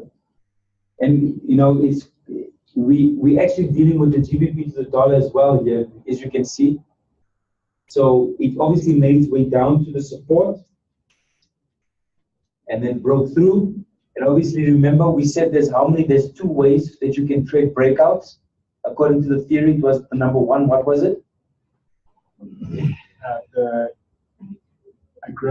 aggressive way or the? Conservative. Yeah, the conservative way. Now, as you can see here, it broke through completely. There was no retracement. It broke through, and there was some aggressive trader that entered right there. You think they made some money? Yeah. You think they made some money? Yeah. Are you sure? Look, it didn't retrace. Yeah. It went straight down over there. Make sense?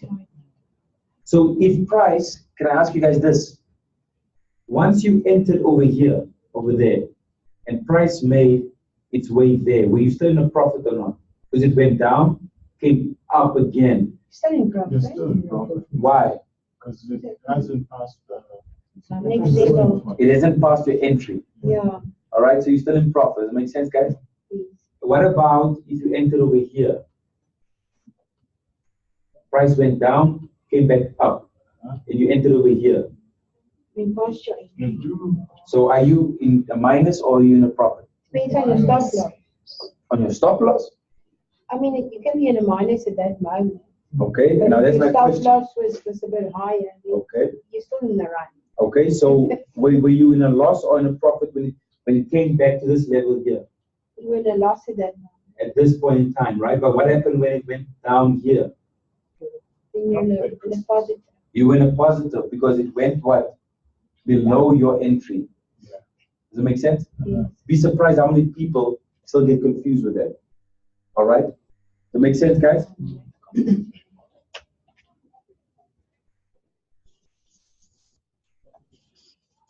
If you enter over here and price went up and came down to here, will you be in a loss or will you be in a profit?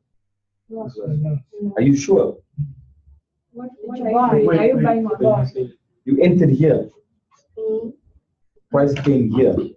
Are you in a loss or a profit? Are you sure? Are you sure? Inam, are you sure? Are you sure? Is it the buy or the sell? It's a bonus. Price is going up. You enter here. Price comes back here. Are you in a loss or in a profit? Are you sure? Yes. That's why you must be your analysis. Are you sure? You just stop loss. But are you sure you're in a loss? Yeah, Why? it's under your entry level. Why is it a loss? But why is it a loss? Because you are confused. Where you are? You are confused. Or rather, it's showing a loss, but it's not an actual experience loss, isn't it? Yes, on the screen at that moment it's a loss. Why is it a loss? Because it's below your buying price. But is it a loss? Not realized. Not really. So why are you saying it's a loss? Now it was a loss, now it's not really a loss, so what is it? Not a In Showing between. the minus on its true. It's just showing a minus. That's it. Psychologically, it will put you in panic. Oh, I'm in a loss. You're not in a loss. It's just not going in your favor yet. But we never said it's not going in your favor. We must say the words because the saying it to your mind is the thing. Make sense? Now, if you don't say something, you also say nothing. And you, in turn, you're saying something. Does that make sense? Silence also says it speaks. It speaks. So there is a trader that has said this. He does not believe that the market is a loss for him. Even if it is minus to him.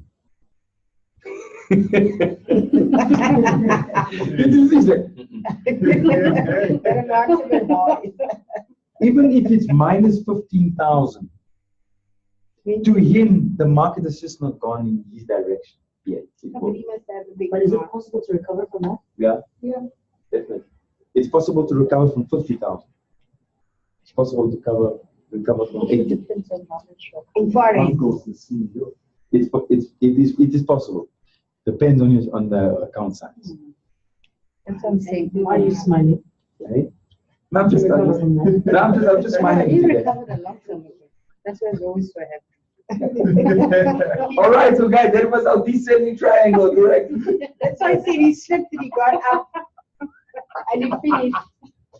Our fourth beautiful pattern for this day is our symmetrical. Now, the symmetrical is a very interesting one. The ascending triangle dealt with what? Which kind of trader? The ascending. The ascending. With buyers, right? Yeah. And the descending dealt with? So, Now check this one. The third type of triangle is symmetrical. Rather than having a horizontal support and resistance, both the bulls and bears create higher lows and lower highs and form an apex somewhere in the middle. All right? Now check this. You see that? That can go either way. Time will reveal which way this goes. So you what? You wait. Tip number 3, Patience. be patient with yourself. Does it make sense, everybody? Yes. I think it does, right? Let's see. Oh, but before we go, please will you just draw this in for me, guys? Before we go further, please draw the symmetrical in for me. So you see the kind of point it makes. It's both the bulls and the bears, they're actually very close together at this point here. So this price could break out that side and could break out that side. It depends if this green becomes red. But you see this little space here. There's a possibility that it could come. Does it make sense? And break down at this higher low here.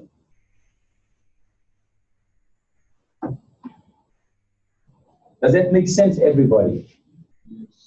I hope so.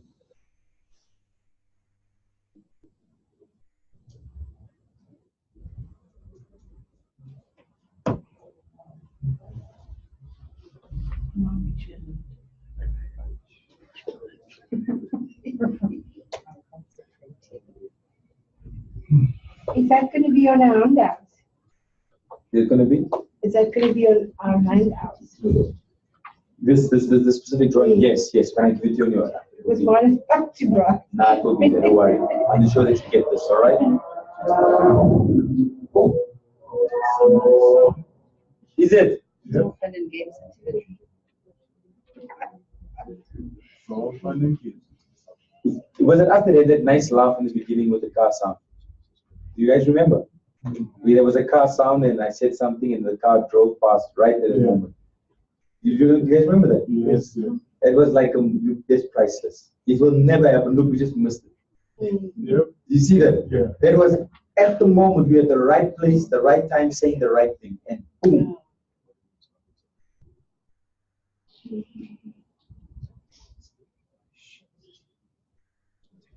All right. Here's some information on breakout patterns. Don't worry, guys. I'll ensure that you get this as well. Okay. So if you did miss a note, it's okay. All right. Tip number three is be patient with ourselves. All right. It's all good. In this case, you want to position yourself to be ready for both an uptrend and a downtrend. Now, if you look at this, guys, this would seem that you would have to watch this thing. Does it make sense? It seems that you would have to watch this very carefully. You drew the lines yourself on the graph. You draw your own line. This you're gonna have to draw yourself.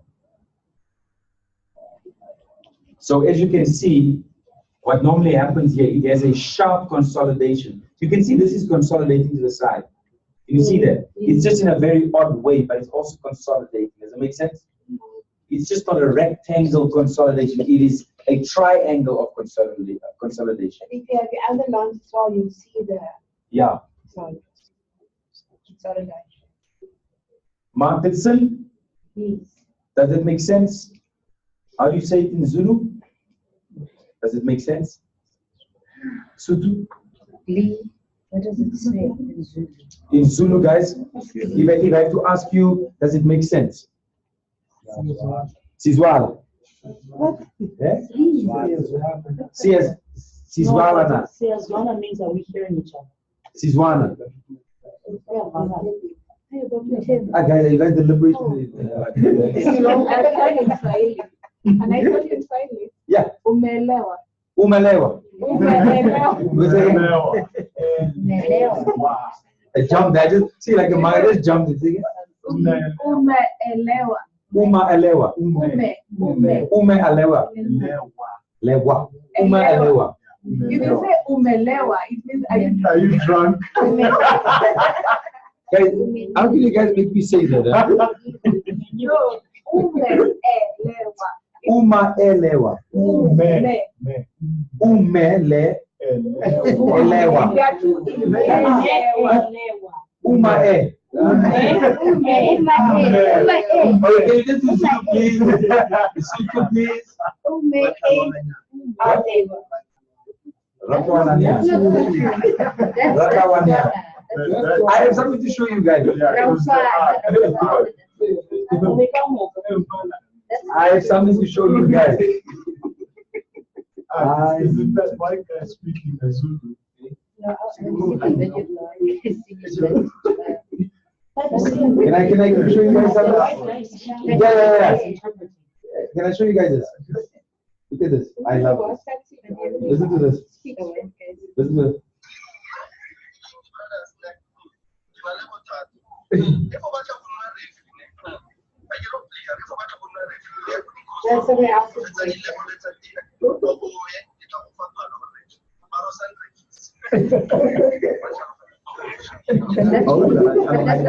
That's real.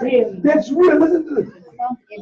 No, guys, keep the guy. No, when you speak a language, everything you put on the accent for the language. He puts on the. He has become this thing because he speaks so. Listen, this is powerful. Listen to this. Listen to this. Listen.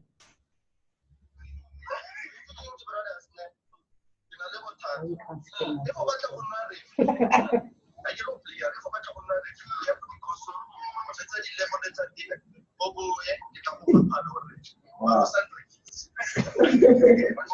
If you want to be a referee. What is he saying? If you want to be a referee? Do the courses, and then they'll give you the Listen, for me, this is powerful. You know how sports people always be shouting at the referee?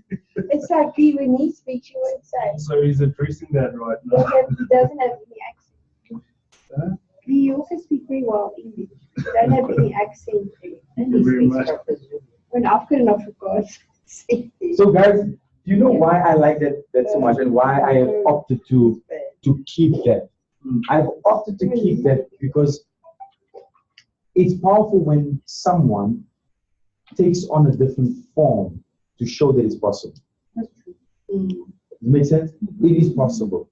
He has transcended not only language barriers, but cultures. Please pass that on to Hollywood whenever they enter South Africa. Yes, but does it make sense, guys? He's transcended. He's gone beyond what we put in a box. Now, what am I saying? I'm using that to say, as a Forex trader, you have to go beyond the norm. You have to. If you don't, you're not going to make it. Pardon me. All right, guys. Can we finish this up? When trading breakouts, we must also bear in mind that they are fake or false breakouts. Remember, I spoke about that. You guys remember I mentioned false breakouts. The trend is going downward, and then it has a false breakout to maybe show it's creating a new high, but then it's just a false breakout. It's still going to go downward. Does it make sense? I spoke about it there. Isn't it so? I showed you, didn't I? I showed you. Maureen, did you see? Everybody saw, right? It's like saying something you say, I'm just joking. I'm just joking, yeah. I'm just joking. I'm still going down. It's like What did I do? Yeah. I know. I was smiling in my head because I knew you were saying something at one point. All right, guys. They could easily mislead you into losing your money, so wait for at least the third candle to develop your breakout before entering a trade. We spoke about that just now, and there was somewhat of a consensus among the gentlemen and even the ladies, where you guys said, "Is this the one?" Remember that? I saw. No. It's not the one. It's still the one. No. Just look at point number 3. A false breakout could easily mislead you into losing your money. Why? Can I show you why?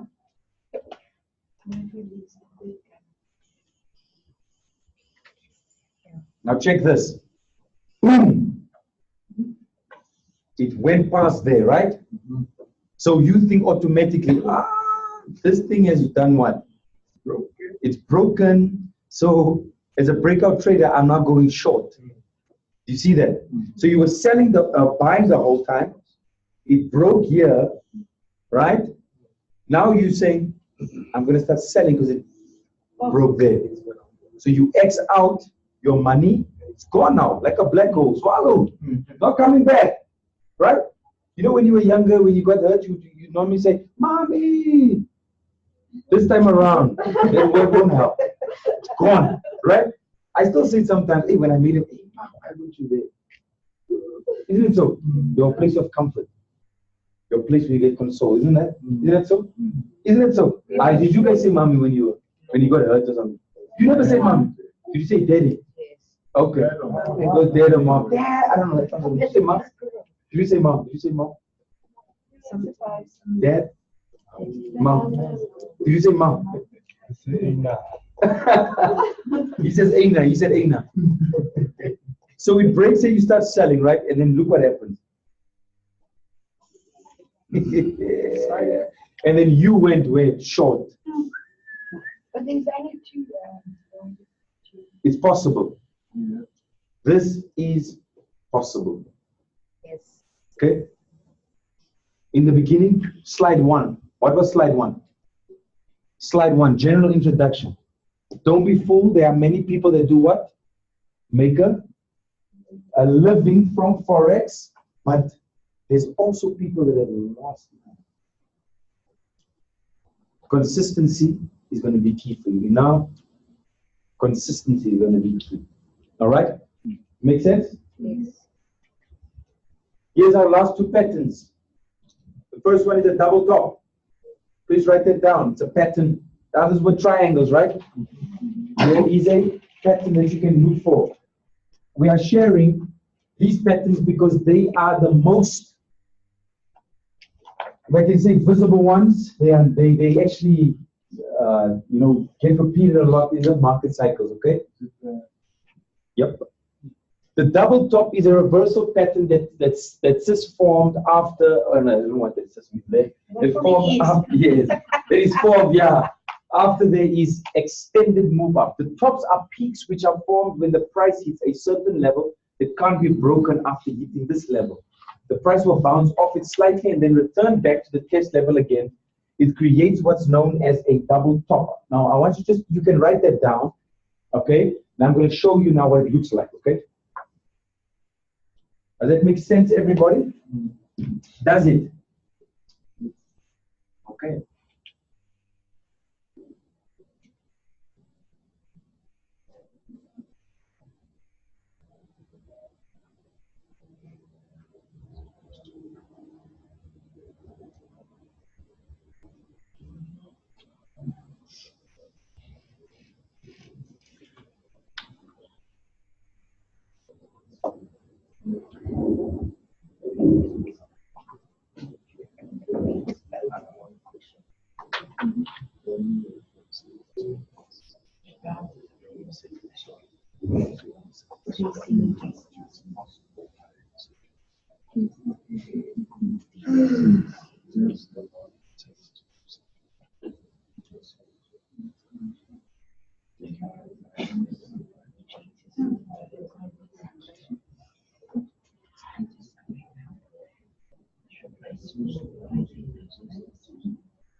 Everyone, are we okay? There we go. There we go. There we go. Can everybody see that? Please draw that in, guys, in your notes. I want you, this is going to be critical. I'm going to tell you why it's critical. Because normally, hey, I'm going to prove something to you today. I'm going to prove something to you today. That's critical. to draw this. Okay? You analyze. Come on, Forex trader. Analyze, analyze. Good, beautiful. Must be like that. Has to.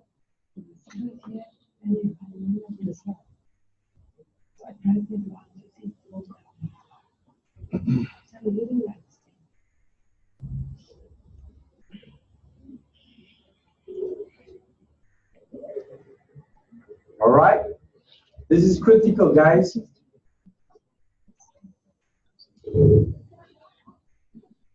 What is that neckline? Is that like a... It's like a head, two heads. Yeah. That's the neckline of the two heads. And then here's your shoulders here. Okay. Oh, so this is your shoulder. And I'm going to show you now, guys, why I say this is critical. And I want you to make a note of this, okay? Is everybody done?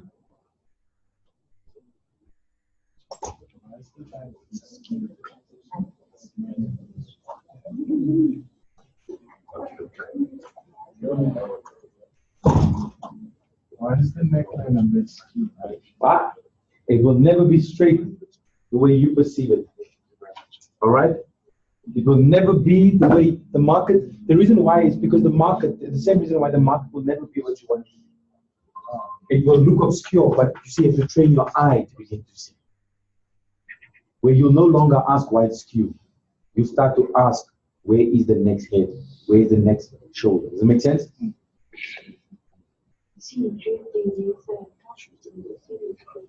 Does that make sense, everybody? Now check this out, guys, everyone. Your day time frame.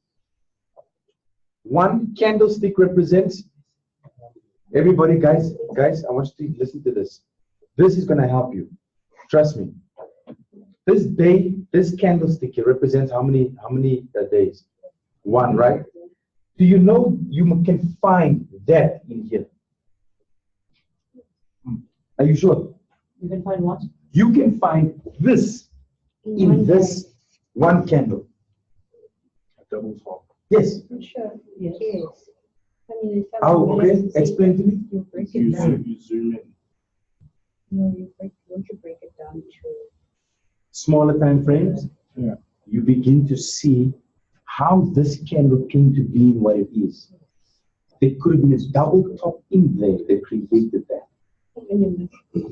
Possibly. Depends. That's why you have to train your eye. It makes sense? So if you look at the GBP to the pound, you'll see that it's moving up now.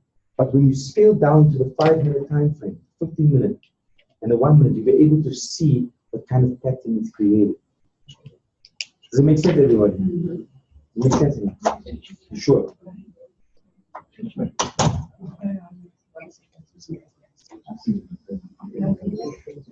In this chart that I've showed you now, you can see two peaks or two tops that were formed after a strong move up.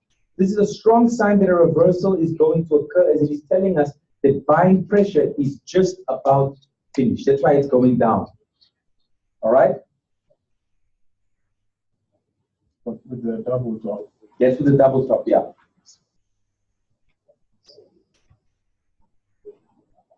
Does everybody have this? Guys?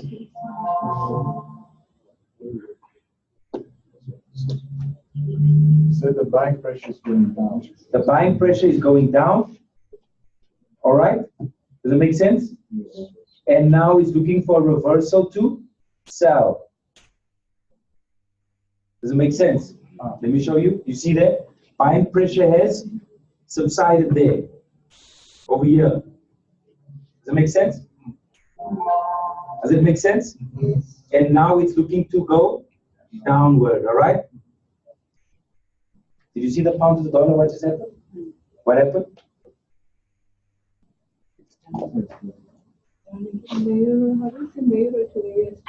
I didn't look at that one. that is not freaking me out that much. Is that freaking you out? Wonderful. It should. I know why it's going down and I know why I'm in those positions. Does it make sense? Don't freak out. You're just amazed. You just, wow, like, makes sense, everybody? All right. The next one is double bottom, guys. Please, you saw double top, double bottom.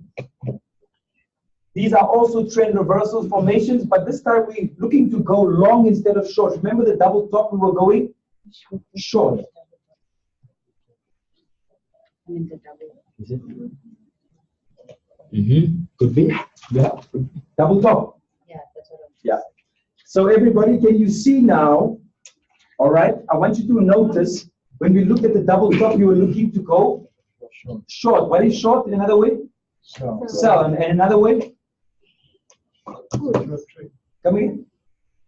Looking to go bears or bearish. Now we're looking at the double bottom. Look at that. It's the opposite of the double top. You see the two heads there? So just think about you as a human being. You also have a bottom. You have two bottoms, right? Or one bottom, two heads. Same. Same. All right. One bottom, two sides. Same with this. One bottom, two sides. Easy way for you to remember. Do you see bottom number 2 or side number 2? Does that make sense, everybody? Are you sure? I think so, right? Please draw that in. Remember, you can do it like this. Is this right? Are you sure?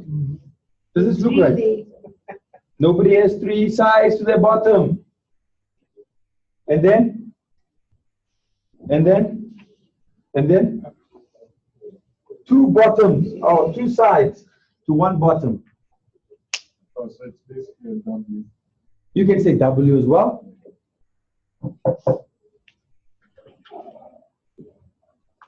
Does that make sense, everybody? Are you sure? Does it always touch the neckline? Does it always? Touch the neckline. If remember, it's a reversal to go up. So it's going to create a neckline. So that's the neckline when it touched. Yep. Okay. Draw it in like that, guys. You won't get this, but I want you to draw it.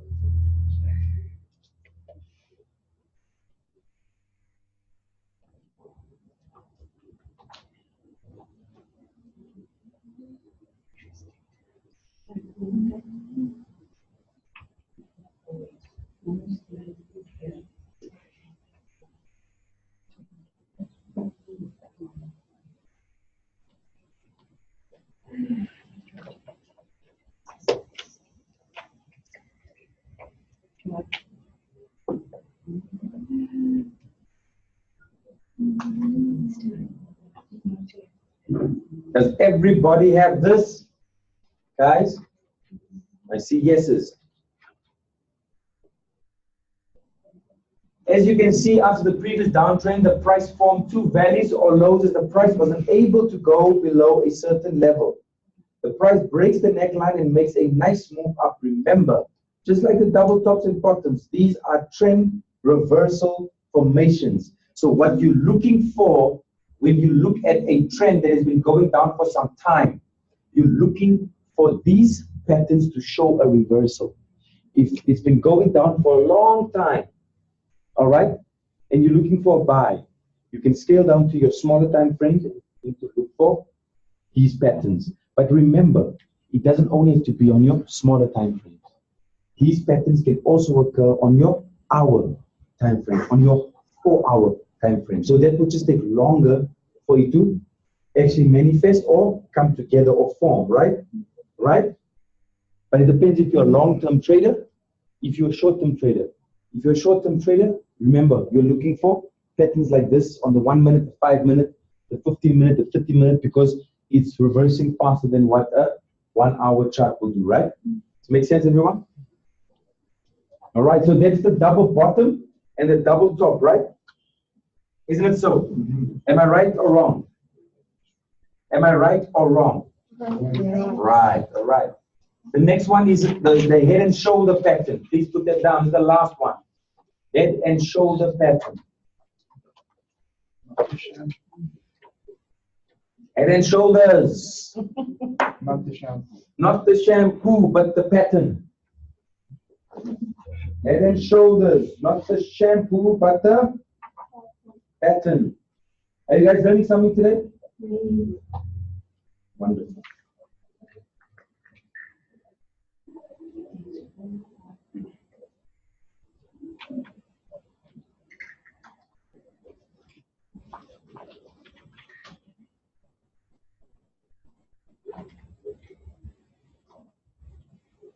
Shoulders and head pattern is also a trend reversal formation. It is formed by the peak, the shoulder, followed by a higher peak, which is the head, and another lower peak, the neck shoulder. The neckline, just like the bottom or the double bottom, is drawn by connecting the lowest points of the 2 points. All right? I'm going to show you what that looks like. Left 5. Do you see that? There's your head, is the higher point. And on your left and your right are your shoulders. Sometimes it can look like this. Can I show you guys? Is that fine? Would you like to see or not? Would you like to see or not? Yes. You would. Sometimes it can look like this. Right? Then there's times it can look like how obscure that looks. Does it make sense? But what are we looking for? We're looking for 1, 2, 3. Does it make sense? Does it make sense, everyone? Are you sure? Head and shoulder pattern. What did it say about the neckline? That you drew the neckline? The neckline is drawn by connecting the lowest points of the 2 points. I'm going to show you how. Where? Look at that. You see that? Over here. That point there and this point here. That's the lowest point and that's the other lowest point there. Does it make sense? Everybody? Please look out for these patterns. Look out for these patterns. Signals, guys.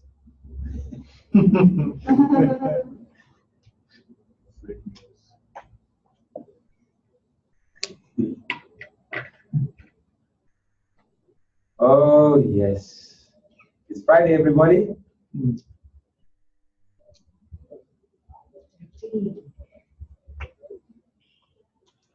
All right. In this example, which I showed you, we can see the head and shoulder formations. The head is the second peak and is the highest point in the pattern of the 3 distinctive highs. The 2 shoulders also form peaks, but do not exceed the height of the head. With this formation, we look to make an entry below the neckline. Some people make the entry at the head already because they can see, they've trained their eyes to see this and this. Does that make sense? They've trained their eyes. What do you think I'm saying to you? So they sell. They sell already. They will sell here already, but it's because they can see from where previous times, you know? Previous times. Make sense?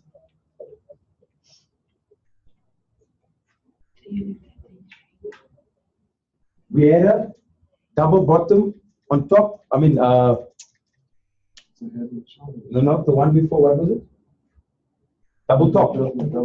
And here we have a double bottom. Here is our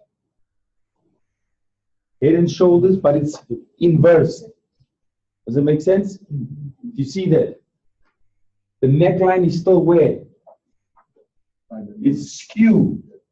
Remember, I said it can be skewed, right? But look at the 3 points. Do you see that, guys? So this goes with, you have to train your eye. So you do, and so where does the training of the eye come in? I said to you, what do? Watch charts. I watch charts. Who started yesterday? You started. Who did not start yesterday? The other guys are saying nothing, so which means you're saying something. I tried, but I couldn't. Did you start yesterday, ladies? Did you start?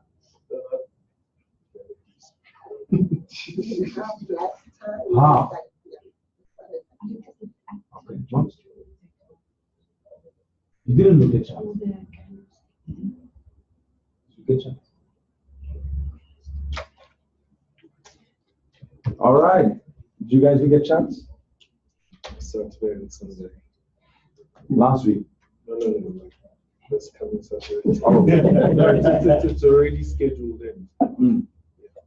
Marie, did you look at charts? I looked at a lot of packets. Did you look at charts? Did you just watch the charts? Did you just look at them? I looked at something. How long? About 5 minutes. 30. Did you look at charts? What's this? Eh? What's it been? How long? How long? 10 minutes. Is that what you're willing to put into your craft?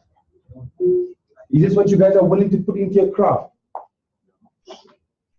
Remember, guys, I don't know what you guys are doing every day. I don't know your schedule. But if you can be here from 9:30 a.m. to 12 or 1 o'clock, all right? It tells me that you want to learn, isn't it so? So if you don't want to learn, then you won't do the homework. It's 30 minutes of your time. That's it. You look at charts. Okay. You didn't look at charts. Do you guys want to make money? Yes. Are you sure you want to make money? Yes. So why don't put in the work? No, I know. I heard you. But I'm saying the guys that did not. Do you want to make money?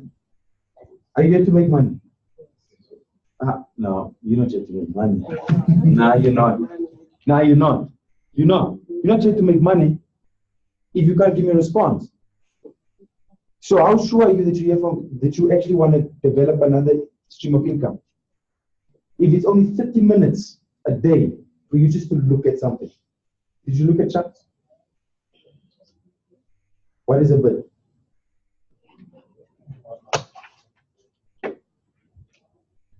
What is a bit?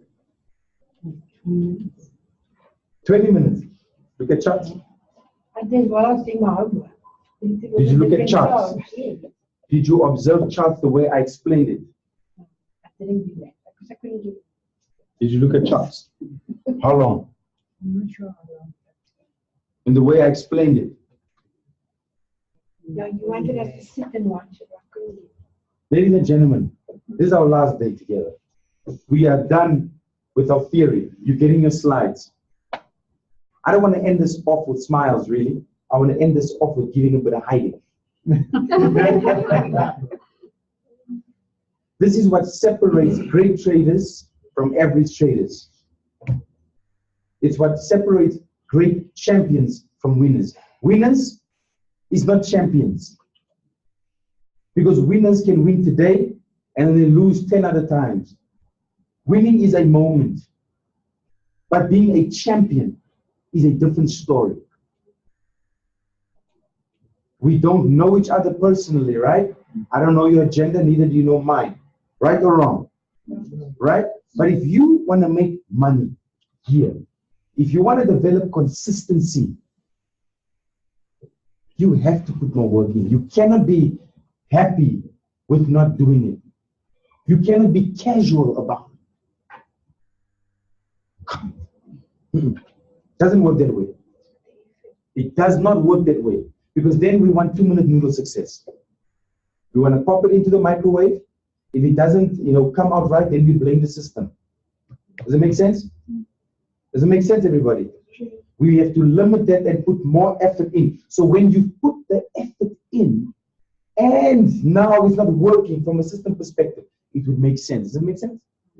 Then you have every right to say, listen here, sorry, this theory that you've given me, nah. Because you spent the hours applying. Does it make sense, everybody? But you know what a lot of people do? And not you, because I don't know you all, right? Generally speaking, people don't put effort in, but they're quick to blame. Does it make sense? They're quick to blame, but they've done nothing. I think there's a This is our first week. Of course. But in We the must first put the step, other work in ourselves. but in the first step, you have to take the step properly. Take the step properly, so the second step can be proper as well. Does it make sense? I only asked for 30 minutes of your time. You could have done that before you slept. What time did you guys sleep last night? 2 a.m. Please, will you guys give me some times? What time did you sleep? Midnight. Midnight. Also into Who slept at 10? You slept at 10. You know, you could have just woken up or stayed late till 10:30. 30 minutes. What time did you sleep? 10. Half past 10. Half past 10, right? So you have to be at 9:30, right? Half past 10 to 11, you could have put in that 30 minutes there. What time did you get home? 7 o'clock. You slept at half past 10. You were at home the whole time from 7. All right, so you ate, isn't it so? You obviously had a nice bath, a shower, right? You did homework, so you were already on it. See, you were already in. Why didn't you just do it? Champions, winners. What do you want to be? A champion or just a winner? You want to win one trade? You want to be a champion of all your trades, and so how do you think it's going to come? Is it going to come by being casual? Ladies and gentlemen, I'm standing here today out of passion, not obligation. Not obligated to be. This is passion. Does it make sense, everybody? We're not going out here, hey, thank you for class. We're going out here being, listen, we're hiding today. So why? So we can create hunger in you. If you want to be a champion of your trades, put the effort in. Not a bit. Not small nyan. Not this does not quantify your craft. Does not. All right? You must be able to say an hour a day, that's what I do. Does it make sense? Does it make sense? Are you sure? Yes. Are you sure? Yes. What was step number 1? Identify. Number 2? Profits. Risk and reward must favor. Number 3? Patience what? Be patient, right? How many majors were there? 3 majors. 8 majors. 8 major what? Pairs. Did I say pairs? Did I say currencies? Did I say, or did I ask how many majors are there? So how many majors are there? 8. Are you sure? Did I say currencies or did I say pairs? Nothing. Your next question should be, Ashley, what do you mean? Currencies or pairs? You must specify. Aha, there we go. Okay, please give me 8 major currencies. USD. Euro. USD? GBP. GBP, what's GBP? Am I right? Euro? Japanese yen. Japanese yen? Canadian. Canadian? New Zealand dollar. You left on one. Giving a hiding right now. All right, we're giving a hiding right now. All right, there's 8.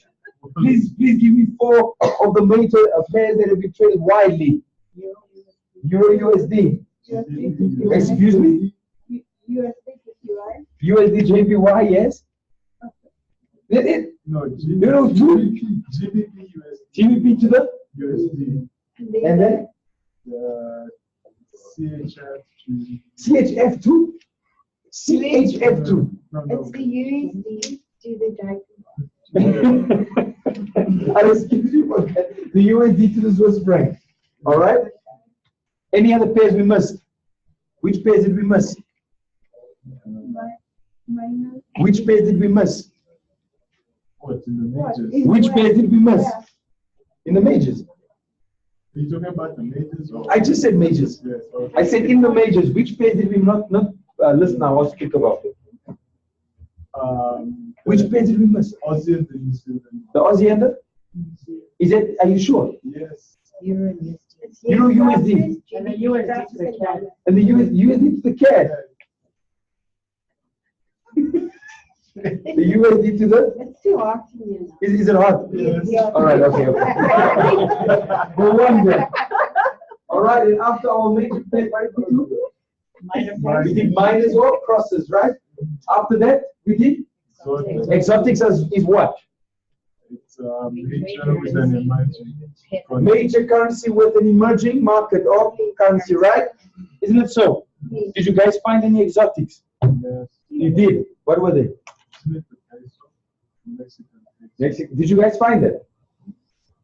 I just I don't USD, MXN, USD, ZAR. Did you find others? Are you sure? Did you find?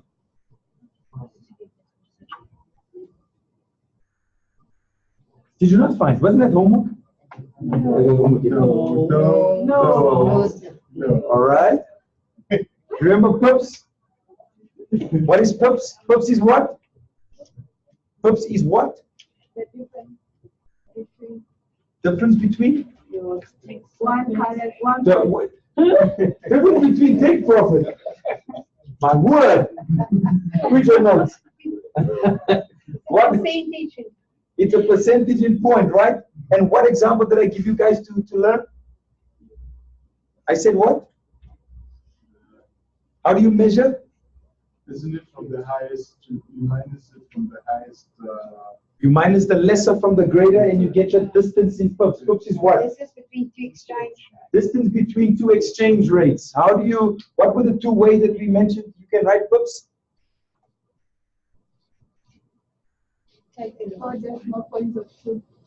Come again? In hundreds or 1, 2 over here, right? Am I right? 1, 2 over here, no? no. Someone said, I heard it just. I heard, Fourth. There we go, right? And in this one? Second. 1, right? Are you sure? So it's over here? Yes. All right. Makes sense, everybody? What did we say leverage was? Leverage is? What was leverage? Capacity. Does it make sense, everybody? For every, if your leverage is what? 1 to 100, for every rand or dollar you have, they can back you up with 100, right? So if you take your account, let's say it's 500 rand, and you times it by 100, how much is it? 50,000. Yeah. Are you sure? Yeah. Are you sure? So they're giving you an opportunity to manage a 50,000 account with 500 rand in your balance. Does it make sense? Does it make sense? So they're giving you a chance to grow. Does it make sense? Does it make sense? Yes. All right. After leverage, we did what? Market orders. How many do we have? 6. What were they? Buy limit? Yes. Buy stop? What else? Sell stop. Take profit and stop loss. After that, we did fundamentals. We're just going back, giving a like a mind map, right? Fundamentals. We did what? What is it? What is fundamentals? It is your news, media. Which kind of news? Aha. Social, economic, and political. And we deem them as 3 forces, right? That move the market down, right? What degrees of impact do they have? High, medium, and low impact, right? Give me some high impact news. CPI, 2. GDP, 3. Trade balance, 4. Inflation, 5. Unemployment, 6. Interest rate, 7. Employment. We said unemployment. We said unemployment.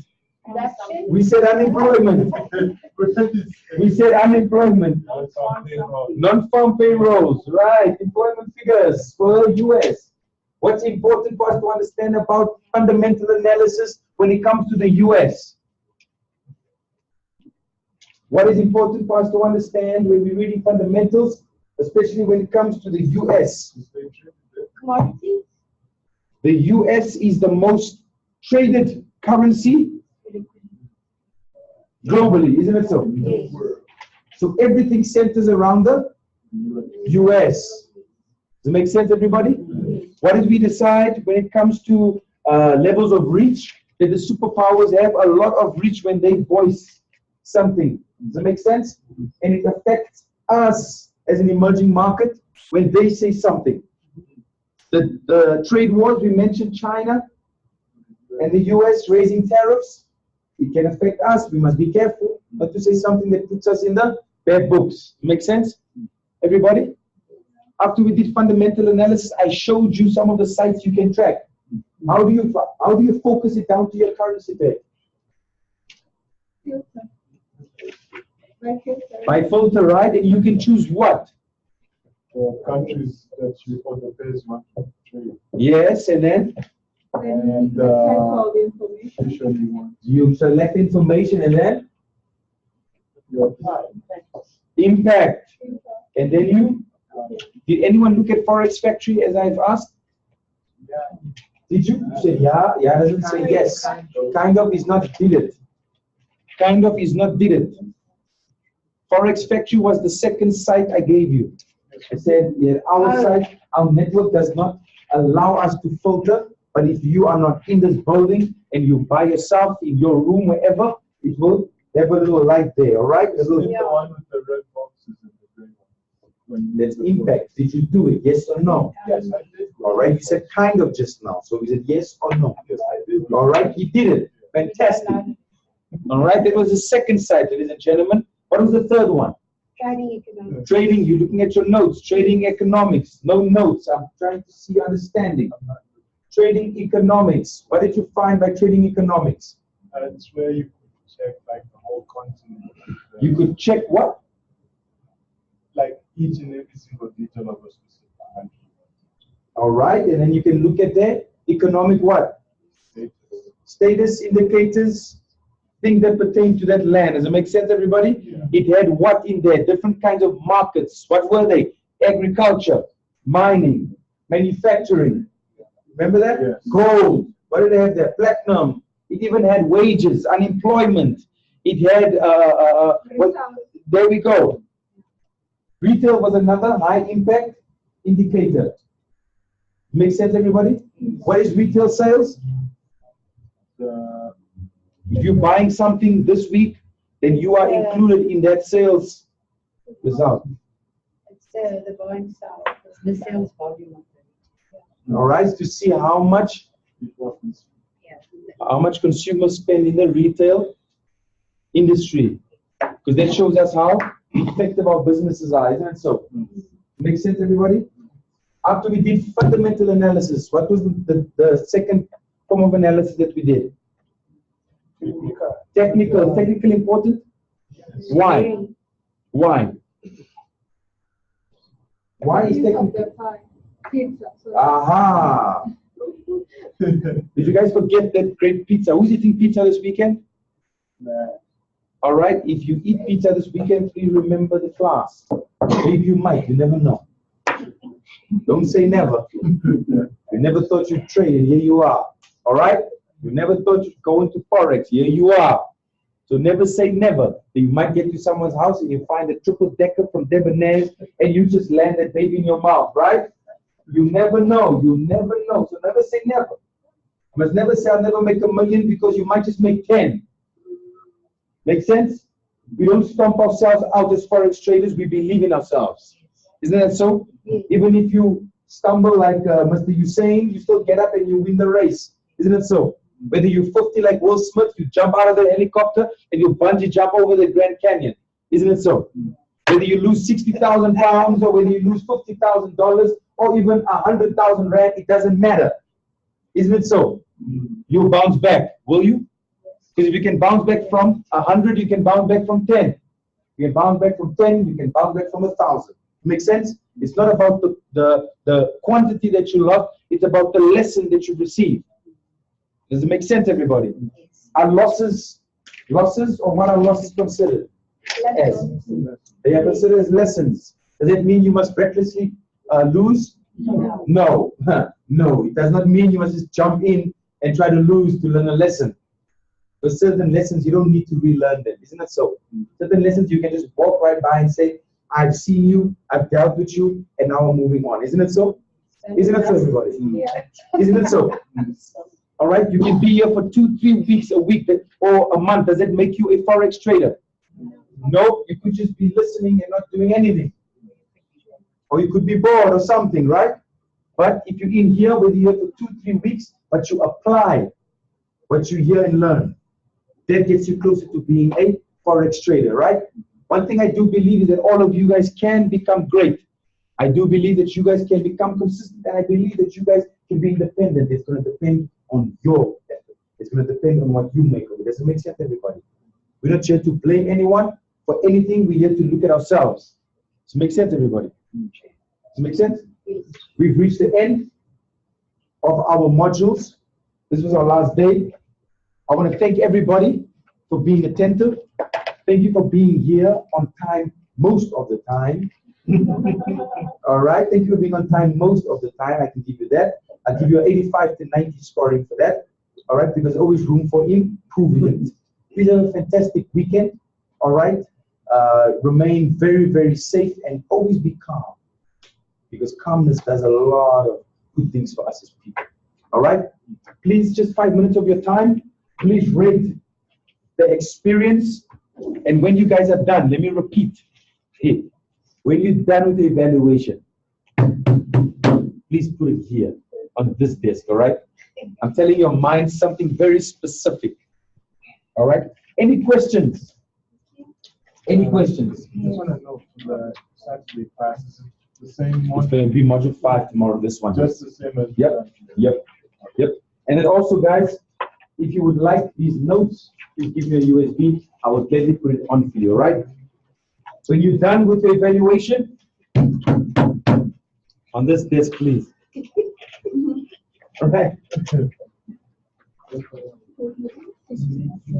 Thank you, everybody online. Thank you for being here. Thank you for being great students.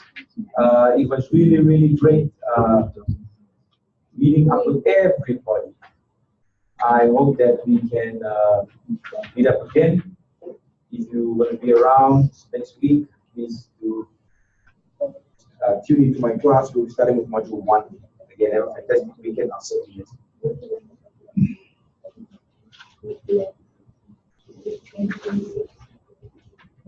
week.